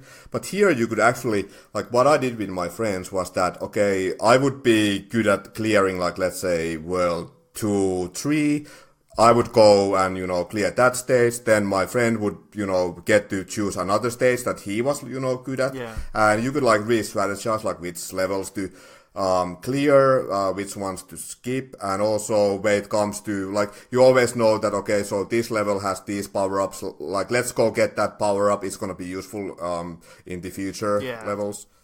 And I think we've talked about it before, but obviously this game took a step back to be more in line with Super Mario Bros. 1. So multiplayer comes back, and power-ups come back in a big way. I think more than any of the other NES Mario games, this game is very power-up centric. Power-ups are a big component of the entire game, and I mean it shows because this game has the most power-ups. You got the mushroom and the fire flower, which come back. You got your Starman, but then you start getting into new stuff. You get your raccoon leaf. which has to be one of the most iconic power-ups, up there with, the mushroom and the Starman, I think. You got your Tanuki suit, which is sort of a souped-up version of the Raccoon Leaf, I think. I think it gives you, like, the tail whip, you can fly, but you can also become stone, like you can become a statue, which protects you from enemy projectiles and other stuff like that. There's the frog suit, which helps you swim. The hammer suit, which is my personal favorite. I love the hammer suit. It essentially turns you into a hammer bro, so you can throw hammers as Mario. And the Goomba shoe, which is not technically a power-up because it doesn't take away whatever power-up you currently have equipped, but it's basically a giant shoe that you get in that lets you go over like spikes and be on top of fire flowers and spinies and stuff like that. And let me just mention that this game has so many little touches that a lot of players may not even find. Like, for example, I just recently found out that you can slide down a slope and defeat enemies. Really? Yeah. And watching Mario slide down a slope is one of the most joyous things you can see in any video game. That's actually interesting because the very first world actually has a level with a slope, and it's like the very beginning of the level too. So I'm a bit surprised that you never realized that you can actually slide down those slopes. Yeah, go figure. I always. By the way, what is your favorite power up? Hammer suit, all day, every day. Yeah, I just love the Tanuki suit. The full Tanuki suit. Yeah. I think it's a pretty cool suit, and Mario just looks so adorable with it. I think that, but the frog suit is also pretty adorable. Yeah. But I have to say the hammer suit is amazing, but the fact that there's not a whole lot of levels where you can get it from. It's like so elusive that once you finally get it, you might lose it like the next in the next stage. It's like you never see it again. So overall, well, I would have to go with the Tanuki suit as well. Okay. Yeah, but Goomba's shoe is also like really, really freaking awesome. Yeah. Again, it's one of those things that you don't really get to use it that much, but yeah, it's a lot of fun. Yeah. Well, the fact that you can use the Goomba shoe to go on top of enemies without being killed is it's really cool. Yeah. It's not something that you're used to in Mario. Yeah, and I mean, I think that, and we're not even talking. I mean, there's still like the warp flute. There's the music box. There's there's so many things in this game, and I think the reason I like this focus on power-ups is because I think it allows the developers to sort of experiment a lot more with level design and enemy placement, and gives a lot more like flexibility to players and how you want to play certain levels.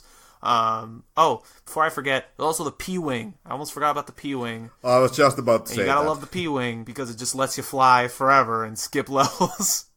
Well, let me mention. I mean, you mentioned the flute and the like, and it's a game that lent itself to kind of discovering secrets. Oh yeah. So I remember, when I was in Cuba, all the kids would be like, well, you have to do this particular thing in order to get the flute, and you can go behind the stage and you get the flute.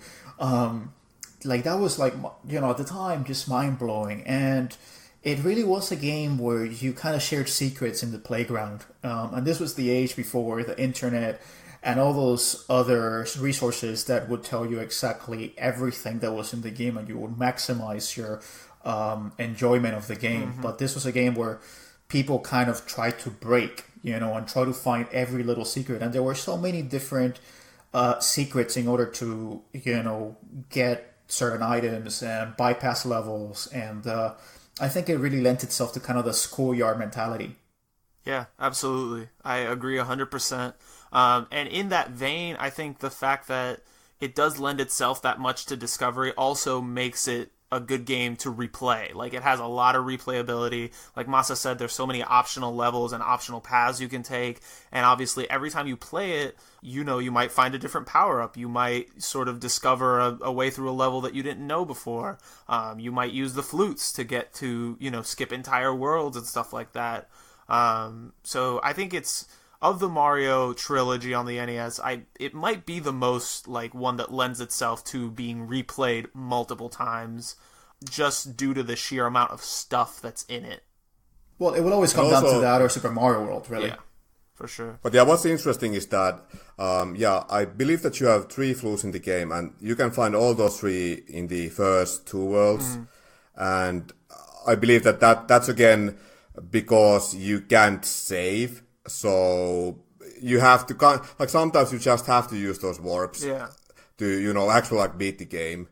Yeah, I mean, I think one of the few things we haven't talked about is the music, and I mean, it's got to be up there with Super Mario Bros. 1 in terms of music. I think if we were ranking them, at least for me, this one would probably be top in terms of music, because I think they did, like with everything else in this game, I think it borrows from the earlier games but just expands on it and improves on most, if not all, of what came before it. So all around, I just think this game is really good. But I think the music does stand out.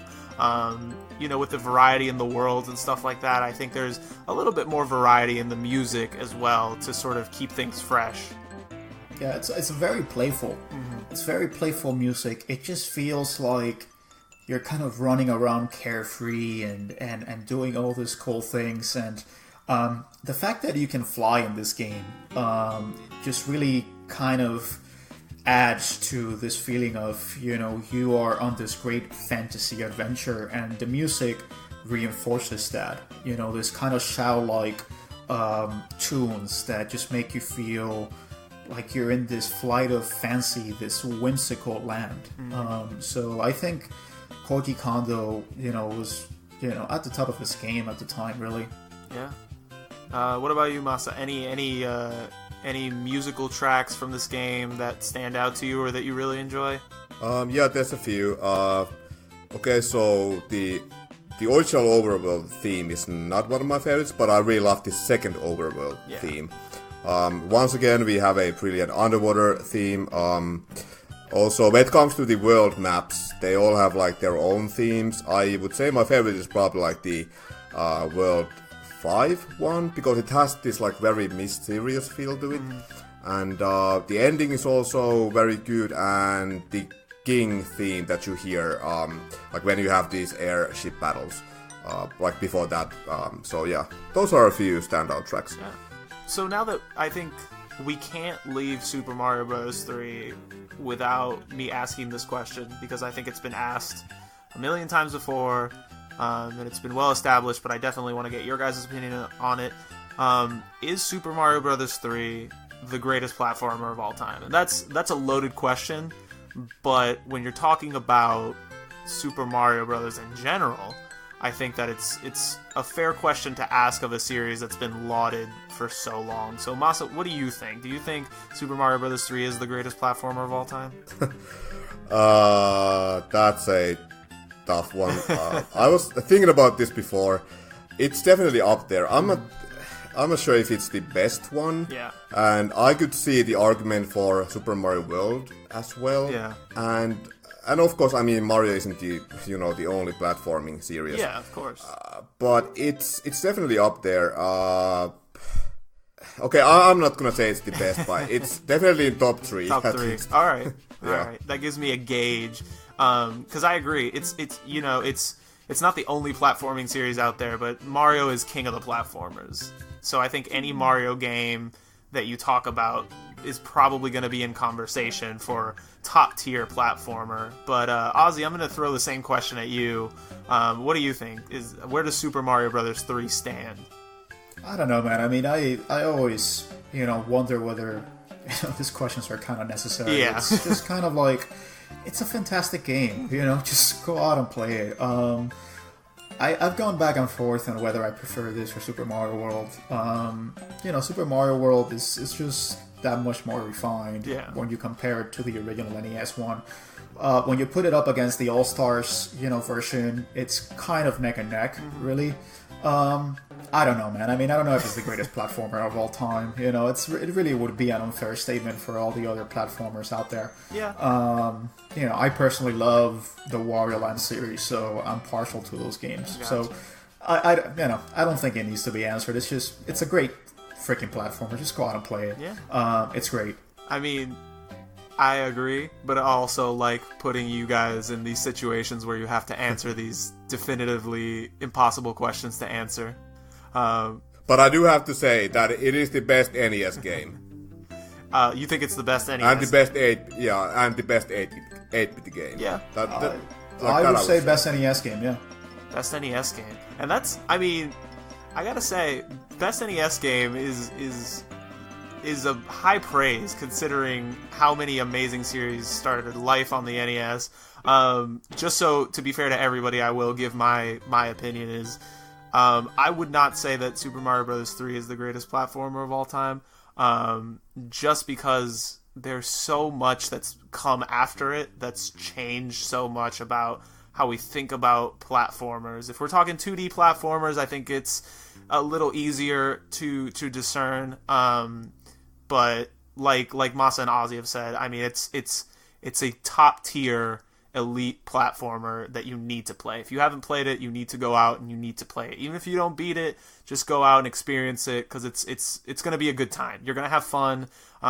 If you have a friend that you can play with, that'll make it even better. And now that we've sort of established that, I think closing thoughts, we've talked about it to death, but Super Mario All-Stars, I think we need to talk about just for a second.